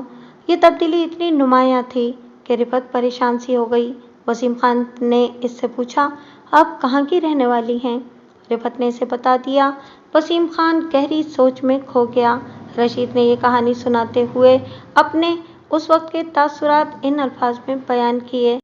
وسیم خان رفت کو دیکھتے ہی سنجیدہ ہو گیا اور میں سمجھا کہ یہ رفت کی خوبصورتی کا اثر ہے۔ اسے کوئی دیکھتا ہے تو کچھ دیر دیکھتا ہی رہتا ہے۔ وسیم خان کے متعلق بھی میں نے ایسی ہی رائے قائم کی۔ اسے تو جیسے یہ خیال ہی نہیں رہا تھا کہ میں بھی وہاں موجود ہوں۔ وہ صرف رفت سے اس کے خاندان اور حسب نسب کے متعلق پوچھتا رہا۔ رفت نے جب اپنے والد صاحب کا نام بتایا تو وسیم خان کے منہ سے آہسی نکل گئی۔ اس کی آنکھیں قطرے سرخ ہو گئیں۔ اس نے سر جھکا لیا اور وہ ٹہلتے ٹہلتے اوٹ سے نکل کر پھوار میں جا کھڑا ہوا۔ میں نے رفت سے آہستہ سے کہا، شاعر معلوم ہوتا ہے، لیکن وہ اسے دلچسپی سے دیکھ رہی تھی۔ وسیم خان پھوار میں چلا گیا تھا۔ رشید اور رفت کی طرف اس کی پیٹھ تھی۔ وہ اچانک پیچھے کو گھوما۔ اب وہ پہلے کی طرح مسکرا رہا تھا۔ کہنے لگا، یہ پھوار بہت اچھی لگتی ہے۔ دیکھو بچوں، اس پھوار سے چھپو نہیں، گھومو پھرو۔ پھر اس نے رشید سے کہا، اگر میری پہلی بیٹی زندہ ہوتی تو رفت کی طرح ہوتی۔ اسے دیکھ کر مجھے اپنی بچی یاد آ گئی تھی۔ رشید نے اس کے متعلق اپنی رائے بدل لی۔ وہ اسے جواں سال آدمی سمجھتا تھا مگر وہ 40 سال سے کچھ زیادہ ہی عمر کا تھا۔ اس کی شگفتگی عود کر آئی اور اس نے کچھ ایسی پیاری باتیں کی کہ رفت اور رشید اس سے بہت متاثر ہوئے۔ رفت کے کہنے کے مطابق اس نے جو تاثر قبول کیا وہ غیر معمولی تھا اور اس کا تعلق براہ راست جذبات سے تھا۔ ان دونوں کی فرمائش پر وسیم خان نے انہیں 2 گیت اور ایک غزل سنائی۔ اس شام وہ بہت دیر تک وسیم خان کے ساتھ رہے۔ وہ ان کے ساتھ بچوں کی طرح ہنستا کھیلتا رہا۔ پھر وہ اکٹھے واپس آ گئے۔ 2-3 روز بعد رشید اور رفت اس کے گھر گئے۔ وسیم خان نے ان کا اپنی بیوی سے تعارف کرایا۔ وسیم خان کی بیوی سانولے رنگ کی عورت تھی جس کے نقش و نگار میں بڑی کشش تھی۔ معلوم ہوا کہ وسیم خان کے 3 بچے پیدا ہوئے تھے۔ تینوں باری باری بچپن ہی میں مر گئے۔ وسیم خان کی بیوی کو بچوں کا بہت غم تھا۔ انہیں یاد کر کر کے وہ روتی تھی۔ یہی غم وسیم خان کے دل کو بھی جلا رہا تھا، لیکن اس نے غم کو مسکراہٹوں، قہقہوں اور لطیفوں میں چھپا لیا تھا۔ لیکن وہ جب گاتا تھا تو معلوم ہوتا تھا کہ اس کی آواز غم اور سوز میں ڈوبی ہوئی ہے۔ اس روز کے بعد رفت کا یہ معمول بن گیا کہ تیسرے چوتھے روز وسیم خان کے گھر چلی جایا کرتی تھی۔ وہ یہ غلطی کرتی رہی کہ وسیم خان کی بیوی کے پاس بیٹھنے کے بجائے زیادہ دیر وسیم خان کے پاس بیٹھی رہتی۔ رفت نے مجھے بتایا کہ وسیم خان اسے دیکھتا تھا تو اس پر کوئی ایسی ذہنی کیفیت طاری ہو جاتی تھی جسے وہ آج بھی بیان نہیں کر سکتی۔ ان میں ہمراز دوستوں والی بے تکلفی بھی پیدا ہو گئی اور رفت عمر کا فرق بھول گئی۔ وہ وسیم خان کے پاس بیٹھ کر روحانی سکون محسوس کرتی تھی۔ کبھی کبھی رشید بھی وسیم خان کے گھر جاتا تھا۔ 1 مہینے بعد کچھ ناگواریاں پیدا ہونے لگیں۔ رشید رفت اور وسیم خان کی بے تکلفی کو ناپسند کرنے لگا۔ وہ آخر اس کی منگیتر تھی۔ وسیم خان کی بیوی بھی شکوک میں مبتلا ہو گئی۔ یہ تو معلوم نہیں ہو سکا کہ وسیم خان اور اس کی بیوی کی آپس میں اس بات پر کبھی لڑائی ہوئی تھی یا نہیں۔ البتہ رشید اور رفت کی آپس میں نوک جھونک ہونے لگی۔ رفت نے وسیم خان کو بتا دیا کہ رشید اس سے بدظن ہوتا جا رہا ہے۔ وسیم خان نے رشید کو سمجھایا کہ اس کی عمر 42 سال ہے اور رفعت کی عمر ابھی 20 سال بھی نہیں ہوئی۔ یہ تو باپ بیٹی کا رشتہ ہے۔ رشید نے اسے صاف لفظوں میں کہا کہ بے شک وہ 42 سال کا ہے، لیکن اس میں اتنی شگفتگی اور اتنی زندگی ہے کہ رفعت عمر کو نظر انداز کر چکی ہے۔ وسیم خان نے اس کا شک رفع کرنے کی بہت کوشش کی، لیکن رشید بدظن رہا اور بدظن ہی ہوتا چلا گیا۔ ایک مہینہ اور گزر گیا۔ ایک روز وسیم خان کے گھر گئے تو معلوم ہوا کہ اس کی بیوی مر گئی ہے۔ اسے دل کے مقام پر درد اٹھا۔ ڈاکٹر فوراً آ گیا، لیکن مریضہ بچ نہ سکی۔ یہ دل کے مرض کا حملہ تھا جو اچانک ہوا۔ رشید اور رفعت نے وسیم خان کو پہلی بار روتے دیکھا، اور وہ بھی اس طرح جیسے دودھ پیتا بچہ بھوک سے رو رہا ہو۔ رفعت جذباتی طور پر وسیم خان کی غلام ہو گئی تھی۔ وہ اب پہلے سے بھی زیادہ اس کے گھر جانے لگی۔ شام کو جاتی تھی۔ وسیم نے کھانا پکانے کے لیے خانسامہ رکھ لیا تھا۔ رفعت کبھی کبھی اسے اپنے ہاتھ سے پکا کر کھلاتی۔ اس کے دل میں رشید کی جو محبت تھی، اس میں کوئی فرق نہیں آیا تھا۔ وسیم خان کے ساتھ بھی اسے محبت ہی تھی، لیکن اس کا رنگ کچھ اور تھا، جسے رفعت نے اپنے الفاظ میں اس طرح بیان کیا: وہ میرا پیر اور مرشد تھا، میرا بھائی تھا، میرا بیٹا تھا اور میرا ہمراز دوست تھا۔ رفعت نے یہ بات سناتے ہوئے رشید کے سامنے بے باکی سے کہا: اور اگر وہ مجھے یہ کہہ بیٹھتا کہ رفعت میں تم سے شادی کرنا چاہتا ہوں تو میں کبھی انکار نہ کرتی۔ وسیم خان نے بیوی کے صدمے کو برداشت کرنے کی بہت کوشش کی، پہلے سے زیادہ ہنسنے اور گنگنانے لگا، مگر رفعت کے سامنے کئی بار رو پڑا۔ اس نے رفعت کو بتایا کہ وہ بعض راتیں سو نہیں سکتا اور دریا کے کنارے ٹہلنے نکل جاتا ہے۔ ایک بار رفعت نے اسے کہہ ہی دیا: اگر آپ سمجھتے ہیں کہ میں باجی کی جگہ لے سکتی ہوں تو میں حاضر ہوں۔ وسیم خان نے اسے اپنے سینے سے لگا لیا اور کہا: یہ نہیں ہو سکتا۔ مجھے دلی مسرت اس روز ہوگی جس روز رشید تمہیں ڈولی میں بٹھا کر لے جائے گا۔ تمہارا آدھا جہیز تو میرے ذمے ہے۔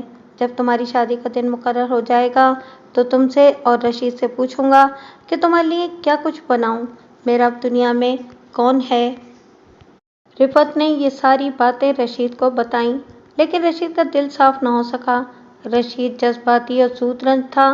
اس نے ایک روز رفعت سے یہاں تک کہہ دیا: تم مجھے دھوکے میں نہ رکھو رفعت، تمہیں اب وسیم خان اور مجھ میں سے انتخاب کرنا ہوگا۔ رفعت اس شام وسیم خان کے گھر گئی اور اسے یہ بات بتائی۔ وسیم خان نے رفعت کو گھر بھیج دیا اور خود رشید کے ہاسٹل میں گیا۔ رشید کے دل میں وسیم خان کے خلاف غصہ بھرا ہوا تھا، لیکن وسیم خان سامنے آیا تو رشید کے آنسو نکل آئے۔ اس کا ذہن پختہ نہیں تھا۔ وسیم خان کو وہ اپنا دشمن بھی سمجھتا تھا اور دوست بھی۔ وسیم خان نے اسے پیار سے سمجھایا، پھر غصے میں بھی سمجھایا۔ رشید نے اسے کہا کہ آپ ہمارے درمیان سے ہٹ جائیں۔ رفعت کے متعلق آپ کا دل پاک ہو سکتا ہے، لیکن رفعت جب آپ کی باتیں کرتی ہے تو مجھے اس کا دل صاف نظر نہیں آتا۔ وسیم خان نے اسے جواب دیا: ہاں، میں کوشش کروں گا کہ تمہارے اور رفعت کے درمیان سے ہٹ جاؤں۔ انہی دنوں کا واقعہ ہے کہ مقتول رفعت کے پیچھے پڑ گیا۔ چھٹی کے وقت وہ رفعت کے کالج کے باہر جا کھڑا ہوتا اور دور تک رفعت کا پیچھا کرتا، پھر اسے تحفے دکھانے لگا، کبھی گلدستہ لے گیا اس کے پیچھے چل پڑتا۔ رفعت نے رشید کو بتایا۔ رشید اس کا کلاس فیلو تھا۔ اس نے مقتول کو بتایا کہ رفعت اس کی منگیتر ہے، اسے پریشان نہ کیا کرے، لیکن لڑکا ڈھیٹ تھا اور وہ بھی امیر کبیر ماں باپ کا بیٹا تھا، اسی لیے تو ہوٹل میں رہتا تھا۔ رشید نے رفعت کی حفاظت شروع کر دی۔ وہ لڑکا پھر بھی دلیری سے رفعت کو پریشان کرتا رہا۔ 2-3 بار ہاتھا پائی اور مار کٹائی تک نوبت آ گئی۔ میں نے رشید سے پوچھا: کیا آپ نے اس کی الگ پٹائی کی تھی؟ وسیم بھی تو رفعت کی حفاظت کے لیے اس کے کالج کے سامنے چلے جایا کرتے تھے۔ یہ غلط ہے، رشید نے کہا۔ وسیم خان کو تو معلوم ہی نہیں تھا کہ کوئی لڑکا رفعت کو پریشان کرتا ہے۔ کالجوں میں ایسا تو ہوتا ہی رہتا تھا۔ وسیم خان نے اپنے اقبالی بیان میں جھوٹ بولا تھا کہ اس نے اس لڑکے کی پٹائی کی تھی۔ اس نے تو لڑکے کو کبھی دیکھا ہی نہیں تھا۔ ایک روز مقتول نے رشید کو دھمکی دی کہ وہ اسے قتل کرا دے گا اور رفعت کو اغوا کرا لے گا۔ رشید نے اس روز بہت سوچا کہ وہ کیا کرے۔ اس نے یہ فیصلہ کیا کہ لڑکے کو شام کو ہوٹل میں ملے اور اسے دوستانہ طریقے سے سمجھائے، اور اگر وہ نہیں سمجھتا तो फिर सोचा जाएगा कि कौन किसे कत्ल कराता है। ये सोचकर रशीद शाम 8:15 बजे होटल में गया। उसने वहां अपने कॉलेज के 2 लड़के खाना खाते देखे। उसने उनसे छुपने की कोशिश न की, क्योंकि वो कत्ल की नीयत से नहीं गया था। वो मकतूल के कमरे में गया और दोस्ताना अंदाज में बात शुरू की। मकतूल ने उसे रशीद की बुज़दिली समझा। उसने तंज़िया बातें की। दुष्ट कलामी शुरू हो गई। रशीद भड़क उठा। मकतूल ने मेज़ का दराज खोला और उसमें से चाकू निकाल लिया। वो चाकू खोल रहा था कि रशीद ने उसे बॉक्सरों की तरह सीधा घूंसा पूरी ताकत से मारा, जो मकतूल को कान के नीचे गर्दन पर लगा। मकतूल के पांव उखड़ गए और वो 3-4 कदम परे जा गिरा। चाकू उसके हाथ से छूट गया। रशीद ने निहायत फुर्ती से चाकू उठा लिया। मकतूल बहुत तेजी से उठा और झुककर रशीद की तरफ दौड़ा। रशीद चाकू उठाकर अभी सीधा भी नहीं हुआ था। रशीद ने नीचे से चाकू का वार किया। इसका इरादा कत्ल करने का नहीं था। अगर मकतूल ने कोट और स्वेटर पहना हुआ होता तो चाकू बड़ी मुश्किल से खाल तक पहुंच सकता। उसने कुर्ता पहन रखा था। चाकू की नोक के आगे कोई रुकावट नहीं थी। फिर मकतूल झुका हुआ इतनी तेजी से आया कि रुकने की बजाय बेकाबू होकर आगे को ही आ गया। इसका नतीजा ये हुआ कि इधर रशीद का वार, उधर से मकतूल झुका हुआ तेज रफ्तार आया। चाकू इत्तेफाक से दिल पर लगा और दिल में उतर गया। मकतूल ने चीख मारी और उसके मुंह से बड़ी जोर से हाय की आवाज निकली। रशीद ने चाकू खींच लिया। मकतूल पेट के बल गिर पड़ा। साथ ही दरवाजा खुला और एक बेरा हाथ में ट्रे उठाए अंदर आ गया। ये सब कुछ 2-3 सेकंड में हो गया। रशीद ने चाकू फेंका और बेरे को धक्का देकर बाहर को दौड़ पड़ा। बेरे ने शोर मचा दिया, कत्ल हो गया, लड़का मारा गया, कत्ल हो गया, लड़का मारा गया। रशीद खाने के हाल वाली सीढ़ियों से उतरने की बजाय पिछवाड़े की सीढ़ियों की तरफ गया। वो बहुत तेजी से उतरा और आखिरी सीढ़ी से गिर पड़ा। उधर से एक आदमी शोर सुनकर इसकी तरफ दौड़ा। उसने भी पकड़ो पकड़ो का शोर मचाया। रशीद उठकर दौड़ पड़ा। कुछ देर तक वो अंधेरी गलियों में चलता और सोचता रहा कि कहाँ जाए। रिफत के घर का ख्याल आया तो उसने सोचा कि इसके वालिद साहब बिगड़ न जाएं कि तुम कातिल हो। वो इस कदर खौफजदा था कि उसे अपने करीब से गुजरते हुए इंसानों से डर आने लगा। एक जगह इसे एक पुलिस कांस्टेबल नजर आया तो इसने वो रास्ता ही छोड़ दिया। वो अब पनाहें ढूंढ रहा था। उसके कानों में ऐसी आवाजें गूंजने लगीं जैसे बहुत से लोग उसके ताक़ुब में दौड़े आ रहे हों। इससे वो और ज्यादा घबरा गया। सड़क पर जाकर वो टांगे में बैठा और वसीम खान के घर चला गया। उसने वसीम खान को सारा वाक़िया और मकतूल की रिफत के साथ छेड़छाड़ वगैरह सुना दी। रुस्तम खान ने उसकी पतलून देखी। घुटनों पर रगड़ के निशान थे। उसके कोट, पतलून और कमीज को अच्छी तरह देखा। कोट की दाईं आस्तीन और कमीज की आस्तीन के कफ पर, जो कोट से जरा बाहर था, खून के कतरे लगे हुए थे। वसीम खान ने इसे टांगे में बिठाया और इसे तसल्ली दिलासा देता हुआ उसे उसके हॉस्टल के कमरे में ले गया। इसका सूट और कमीज उतरवा कर उसे कहा कि वो स्लीपिंग सूट पहन ले। इसका कोट, पतलून और कमीज वसीम ने एक मेज पोश में लपेट लिए। फिर इसे कहा कि वो होटल में दाखिल होने के वक्त से लेकर होटल से भागने तक की एक एक तफसील और ये भी बताए कि इसे किसी जान पहचान वाले ने वहाँ देखा था या नहीं। रशीद ने इसे तमाम तफसीलात बता दी। ये वही तफसीलात थीं जो वसीम खान ने इकबाल जुर्म में बयान की थीं और दूसरे गवाहों ने तस्दीक की थी। वसीम खान ने पुलिस वालों की तरह सवाल कर करके कुछ और बातें भी इससे मालूम कर लीं। वो तजुर्बेकार और जहां दीदा आदमी था। उसने रशीद को यकीन दिलाया कि हो सकता है इसे गिरफ्तार कर लिया जाए, लेकिन इसे सज़ा नहीं मिल सकती। उसने रशीद को इस तरह की हिदायत दी, अगर कॉलेज के इन 2 लड़कों ने जो होटल में खाना खा रहे थे पुलिस को बता दिया कि रशीद होटल की बालाई मंजिल में गया था, तो हो सकता है कि पुलिस तुम्हें रात को या सुबह थाने ले जाए। वो बेरा खतरनाक गवाह है जिसने तुम्हें चाकू हाथ में पकड़े मकतूल की लाश के कमरे में खड़े देखा था। मैं जाकर देखता हूँ कि पुलिस क्या कर रही है। पुलिस अपनी कार्रवाई में बहुत वक्त लगाएगी। अगर तुम्हें थाने ले जाया गया तो मैं थाने में पहुँच जाऊँगा। तुम जुर्म से इनकार करते रहना। मैं थाने में आकर कहूँगा कि लड़के को मैंने कत्ल किया है। तुम बिल्कुल खामोश रहना और ये जाहिर न होने देना कि हम एक दूसरे को जानते हैं। मैं पुलिस को धोखे में डाल दूंगा। तुम्हारे बचने की यही एक सूरत है। तुम्हें इल्ज़ाम से खारिज करा के मैं अपना बचाव खुद कर लूँगा। उस वक्त रशीद की जज्बाती हालत ऐसी थी कि वसीम खान उसे जो कुछ कहता रहा वो तस्लीम करता रहा। वो खौफ से कांप रहा था। वसीम खान ने उसके कपड़े जो उसने मेज़पोश में लपेटे थे उठाए और जब वो चलने लगा तो रशीद डरे हुए बच्चे की तरह उसके साथ लिपट गया और रो पड़ा। कहने लगा कि आप न जाएं, यहीं रहें या मुझे भी साथ ले चलें। वसीम खान ने इसे समझाया कि इसका अब कमरे से गैर हाजिर होना मुनासिब नहीं। वो हौसला मजबूत रखे और अगर पुलिस आ जाए तो पूरी दिलेरी से वारदात से लाइल्मी का इजहार करे। वसीम खान इसके वारदात के वक्त के कपड़े लेकर चला गया। फिर वसीम खान कहाँ कहाँ गया, रशीद को कुछ भी मालूम नहीं। वसीम खान के जाने के 3-3.5 घंटों बाद मैं रशीद के कमरे में गया। वो मेरे साथ इसके हॉस्टल का सुपरिटेंडेंट भी था।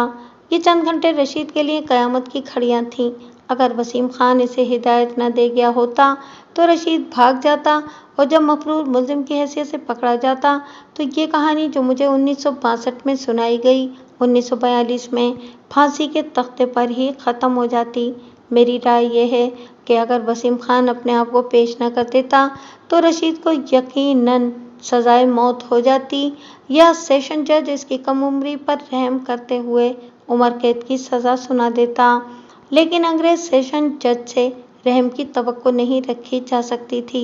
रशीद ने वसीम खान को थाने में देखा जब मैं रशीद को इकबाल जुर्म के ऐन किनारे पर ले आया था। इसके बाद जो कुछ हुआ वो मैं आपको सुना चुका हूँ। रशीद को मैंने खारिज तफ्तीश कर दिया तो वो रिफत के घर गया और इसे सारी वारदात सुनाई। रिफत के वालिद साहब भी जाग उठे।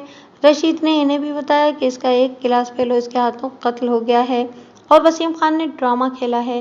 रिफत के वालिद साहब परेशान हो गए। वो वसीम खान को नहीं जानते थे। रशीद और रिफत ने इन्हें बताया कि वो कौन है और इनके साथ इनका क्या ताल्लुक़ है। वालिद साहब बहुत मुतासिर हुए। उन्होंने महसूस किया कि वसीम खान खुलूस और ईसार का पैकर है, वरना किसी की खातिर कौन इतना खतरा मोल लेता है।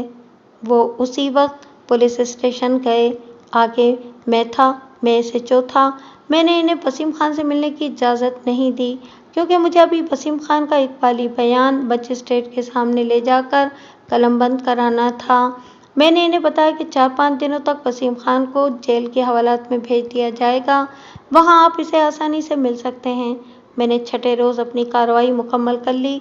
वसीम खान का इकबाली जुर्म कलमबंद हुआ और उसे जेल के हवालात में भेज दिया गया। रिफत के वालिद साहब असर व रसूख वाले थे। उन्होंने वसीम खान से मुलाकात की। वो एक वकील भी साथ ले गए थे। रिफत और रशीद भी साथ थे। रिफत के वालिद साहब और वसीम खान की ये पहली मुलाकात थी। रिफत ने मुझे सुनाया। हम जेल के अंदर गए और हमें एक कमरे में बिठा दिया गया। थोड़ी देर बाद वसीम खान कमरे में दाखिल हुआ। मैं और रशीद उठ खड़े हुए। मैंने अब्बा जान से कहा कि ये हैं वसीम खान।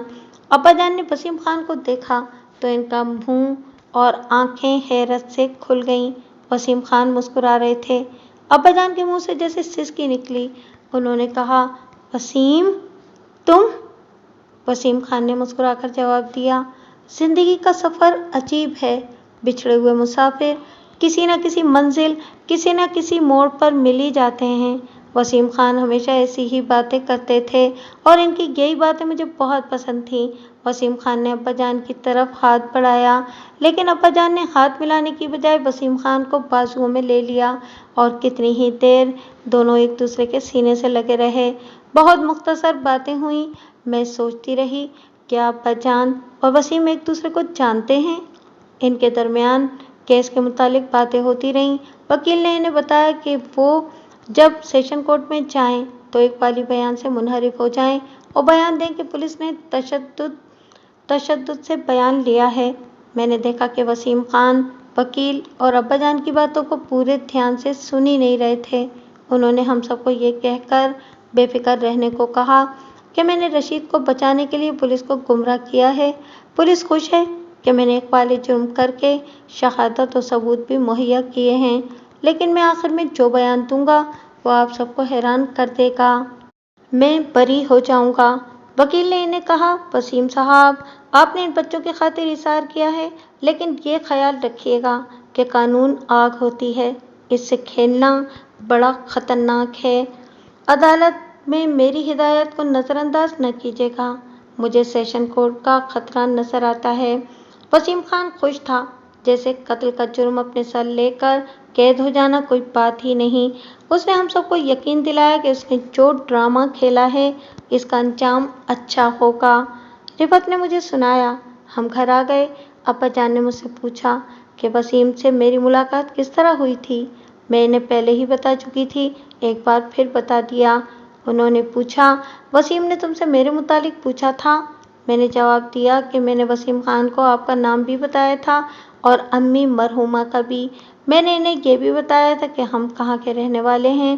ابا جان نے پوچھا، وسیم خان نے میرے متعلق کوئی بات کی تھی کبھی؟ میں نے جواب دیا، نہیں ابا جان، آپ ایسی باتیں مجھ سے کیوں پوچھ رہے ہیں؟ میں نے ان سے پوچھا، معلوم ہوتا ہے کہ آپ وسیم خان کو پہلے سے جانتے ہیں؟ ابا جان نے کہا کہ نہیں، ایسی کوئی بات نہیں، یہ آدمی ایک غیر معمولی شخصیت ہے۔ میں ابا جان کے اس جواب سے مطمئن نہ ہوئی۔ ان کے انداز سے پتہ چلتا تھا کہ وہ وسیم خان کو پہلے سے جانتے ہیں۔ وسیم خان نے جیل میں انہیں دیکھتے ہی کہا تھا کہ بچھڑے ہوئے مسافر کسی منزل، کسی موڑ پر مل ہی جاتے ہیں۔ میں حیران اس بات پر تھی کہ ایسی کوئی بات ضرور تھی جو ابا جان نے چھپا لی تھی، لیکن ان دنوں وسیم خان قید میں تھے، اس لیے ہم سب کی توجہ اور خاص طور پر میرا دھیان انہی کی طرف رہتا تھا۔ رات کو جب سونے کے لیے لیٹتی تھی تو دل میں آتی تھی کہ فرش پر سوؤں، کیونکہ وسیم خان کا خیال آ جاتا تھا کہ وہ فرش پر لیٹے ہوئے ہوں گے۔ رشید اور رفعت نے بتایا، جو میں نے بھی دیکھا تھا، کہ وسیم خان آخری دم تک کہتا رہا کہ وہ آخر میں بیان دے کر سب کو حیران کر دے گا۔ وکیل آخری دم تک مطمئن تھا، مگر وسیم نے آخر میں ایسا بیان دیا کہ فی الواقع ہم سب کو حیران کر دیا۔ اپیل بھی نامنظور ہو گئی۔ 8ویں روز وسیم خان کو پھانسی چڑھنا تھا۔ رشید، رفعت اور اس کے والد صاحب وسیم خان سے ملنے کے لیے گئے تو والد صاحب نے پوچھا، وسیم، یہ تو نے کیا کیا؟ وسیم خان نے سلاخوں میں سے مسکرا کر کہا، جو سوچا تھا وہ کر دیا۔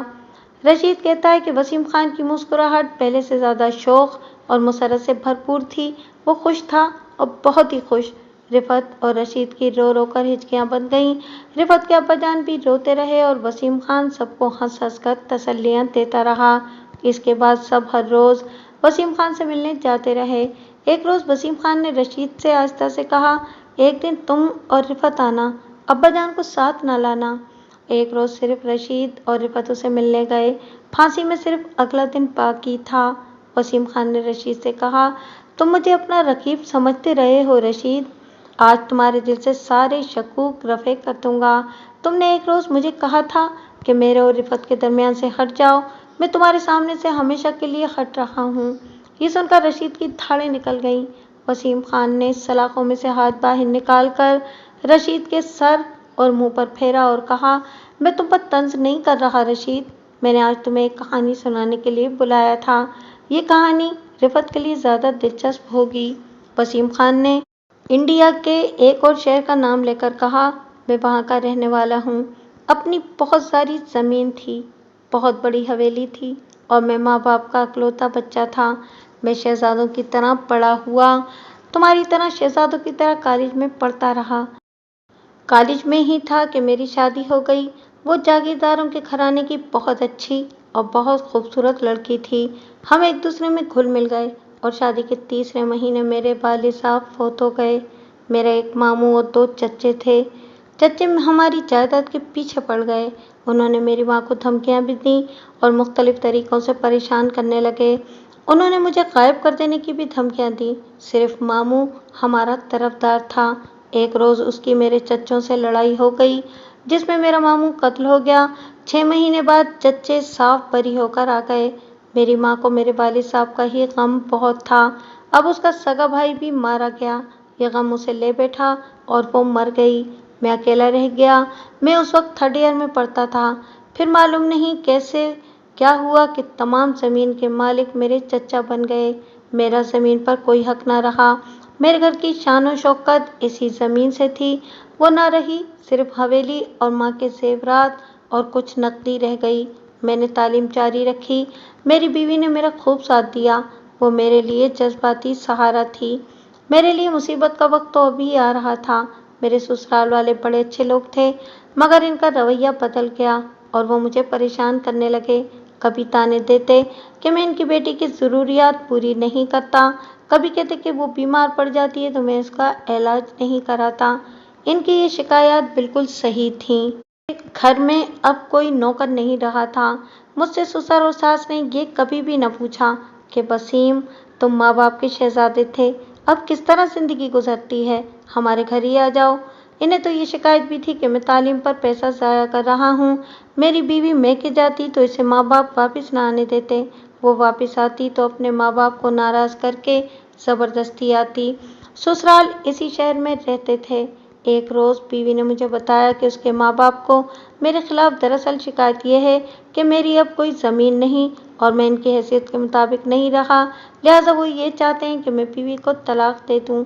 मैं समझ गया कि इन लोगों ने अपनी बेटी मुझे नहीं, मेरी जायदाद को दी थी। मेरी बीवी को पहला बच्चा होने वाला था। दिन करीब आए तो इसे माँ आकर घर ले गई। आज 7-8 रोज़ बाद मेरी बीवी ने बच्चे को जन्म दिया। मुझे ससुराल वालों ने इतला तक न दी। किसी की ज़बानी पता चला, मैं खुशी खुशी गया, लेकिन मुझे अपनी बीवी तक जाने की इजाज़त ना दी गई, ना ही मैं अपनी बच्ची को देख सका। मैं वहाँ बैठा रहा, किसी ने पानी का घूंट भी न पूछा। मैं उठकर आ गया। 3 महीने हो गए, मेरी बीवी ना आई, मैं भी ना गया। वहाँ मेरे लिए सिर्फ जिल्लत थी। एक रोज़ मुझे अपने ससुर का पैगाम मिला कि बीवी को तलाक दे दूँ मैंने इनकार कर दिया। इसके बाद मुझे धमकियाँ मिलने लगीं। ससुराल से साफ जवाब आ गया कि वो मेरी बीवी को नहीं भेजेंगे। मैं अकेला था और ना तजुर्बेकार। तुम्हारी जितनी उम्र थी।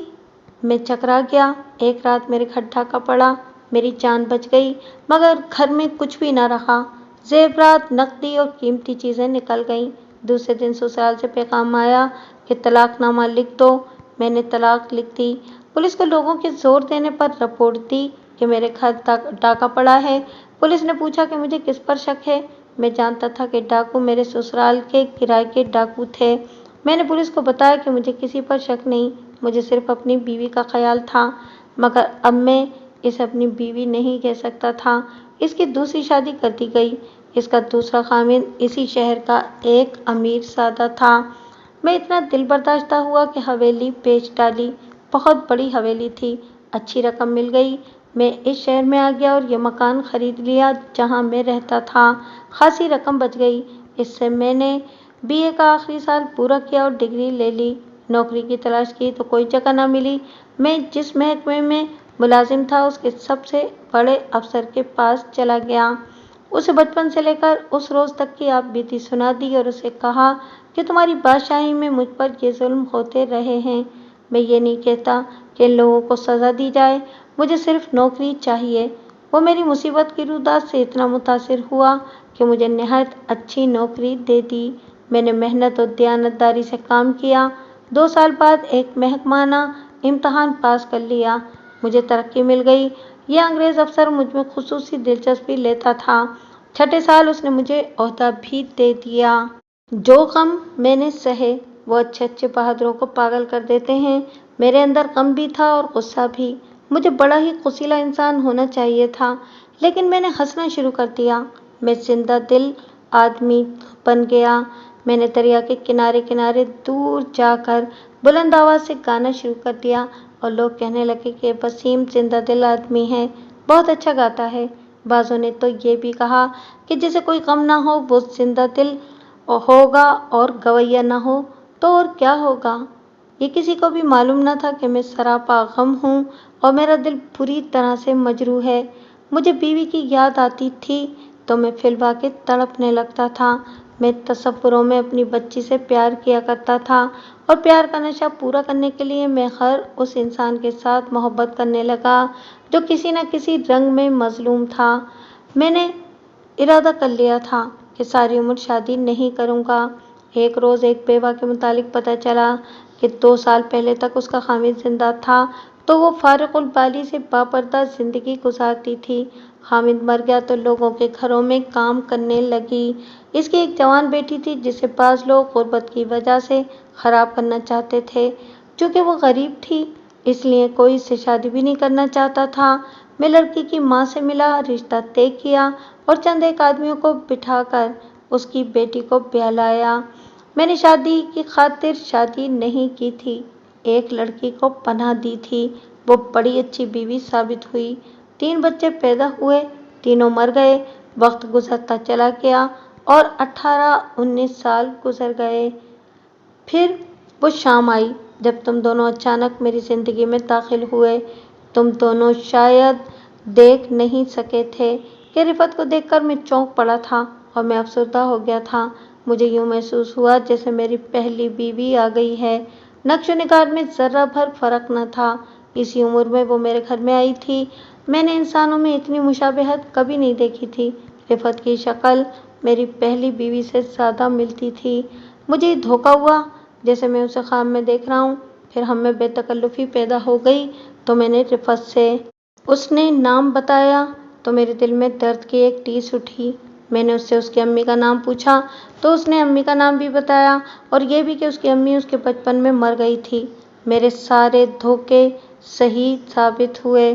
رفعت، تم میری پہلی بچی ہو۔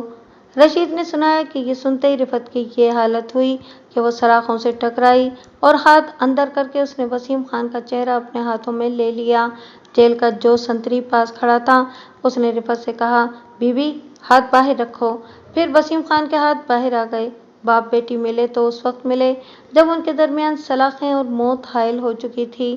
رفعت کی ماں کی شادی دوسرے آدمی سے کر دی گئی تھی۔ رفعت 3-4 سال کی ہوئی تو اس کی ماں مر گئی۔ اس آدمی نے دوسری شادی کی، 2 سال بعد وہ بھی مر گئی۔ پھر اس شخص نے شادی نہیں کی، وہ اسی شہر میں آ گیا اور یہاں کوٹھی بنا لی۔ ان کی اراضی بہت تھی۔ وسیم خان نے باقی بات اس طرح سنائی، میں اس رات سے پردہ نہیں اٹھانا چاہتا تھا، میں کسی کو اپنا ماضی نہیں دکھانا چاہتا تھا۔ میری بیوی بھی شک میں پڑ گئی کہ میں اب افسر اور امیر ہو گیا ہوں، اس لیے میں امیر قبیل لڑکیوں کو پسند کرنے لگا ہوں۔ رشید کو بھی شک ہو گیا کہ میں اس کے راستے میں حائل ہو گیا ہوں۔ میری مجبوری یہ تھی کہ میں رفعت کو اپنی نظروں سے اوجھل نہیں کر سکتا تھا۔ رفعت بیٹی، تمہیں مجھ میں جو کشش نظر آتی تھی وہ میری شگفتہ مزاجی کی وجہ سے نہیں تھی، یہ تو خون نے خون کو پہچان لیا تھا۔ میں خوش تھا کہ تمہاری منگنی رشید جیسے پیارے لڑکے سے ہو گئی ہے۔ میں تو تمہارے لیے آدھا جہیز تیار کر رہا تھا، مگر رشید ایک لڑکے کو قتل کر بیٹھا۔ اس نے اچھا کیا کہ قتل کر کے میرے پاس آ گیا اور میں نے اسے تمام ضروری باتیں پوچھ لیں۔ میں نے دیکھ لیا تھا کہ میری بچی کا سہاگ اجڑ رہا ہے۔ میں رشید کو پھانسی کے تختے سے ہٹا کر وہاں خود کھڑا ہو گیا۔ وکیل کہتا تھا کہ وہ مجھے بری کرا لے گا، میں اقبالی بیان سے منحرف ہو جاؤں، لیکن میں اب زندہ ہی نہیں رہنا چاہتا تھا۔ میں نے اپنے لیے یہی موت پسند کی۔ تحریری وصیت کے مطابق وسیم خان نے اپنا مکان رفعت کے نام کر دیا تھا اور بینک میں اس کا 24,000 روپیہ جمع تھا، وہ بھی رفعت کے نام چھوڑ گیا تھا۔ وسیم خان کی لاش رفعت کے والد صاحب لے گئے تھے اور نہایت احترام سے تجہیز و تکفین کی، لیکن رفعت کا دماغی توازن بگڑ گیا۔ اسی حالت میں اس کی شادی رشید سے کر دی گئی۔ اس سارے واقعے کا ایک نتیجہ یہ بھی سامنے آیا کہ رفعت کو اپنے ابا جان سے نفرت سی ہو گئی، حالانکہ وہ اسے بہت چاہتے تھے۔ وہ پاکستان میں آ کر فوت ہوئے۔ رفعت کے ساتھ ان کا پیار قائم رہا، لیکن رفعت ان سے کھچی کھچی رہی۔ میں آج بھی حیران ہوں کہ وسیم خان نے یہ ڈرامہ کس خوبی سے کھیلا تھا۔ اس نے رشید کی جگہ خود پھانسی کے تختے پر کھڑا ہونے کے لیے ہر وہ شہادت اور ثبوت مہیا کیا جو اس تقاضا کو قابل اعتماد بنانے کے لیے درکار تھا۔ اگر وسیم خان پولیس آفیسر ہوتا تو کامیاب سراغ رساں ہوتا، مگر وہ باپ تھا، اپنی بچی پر قربان ہو گیا۔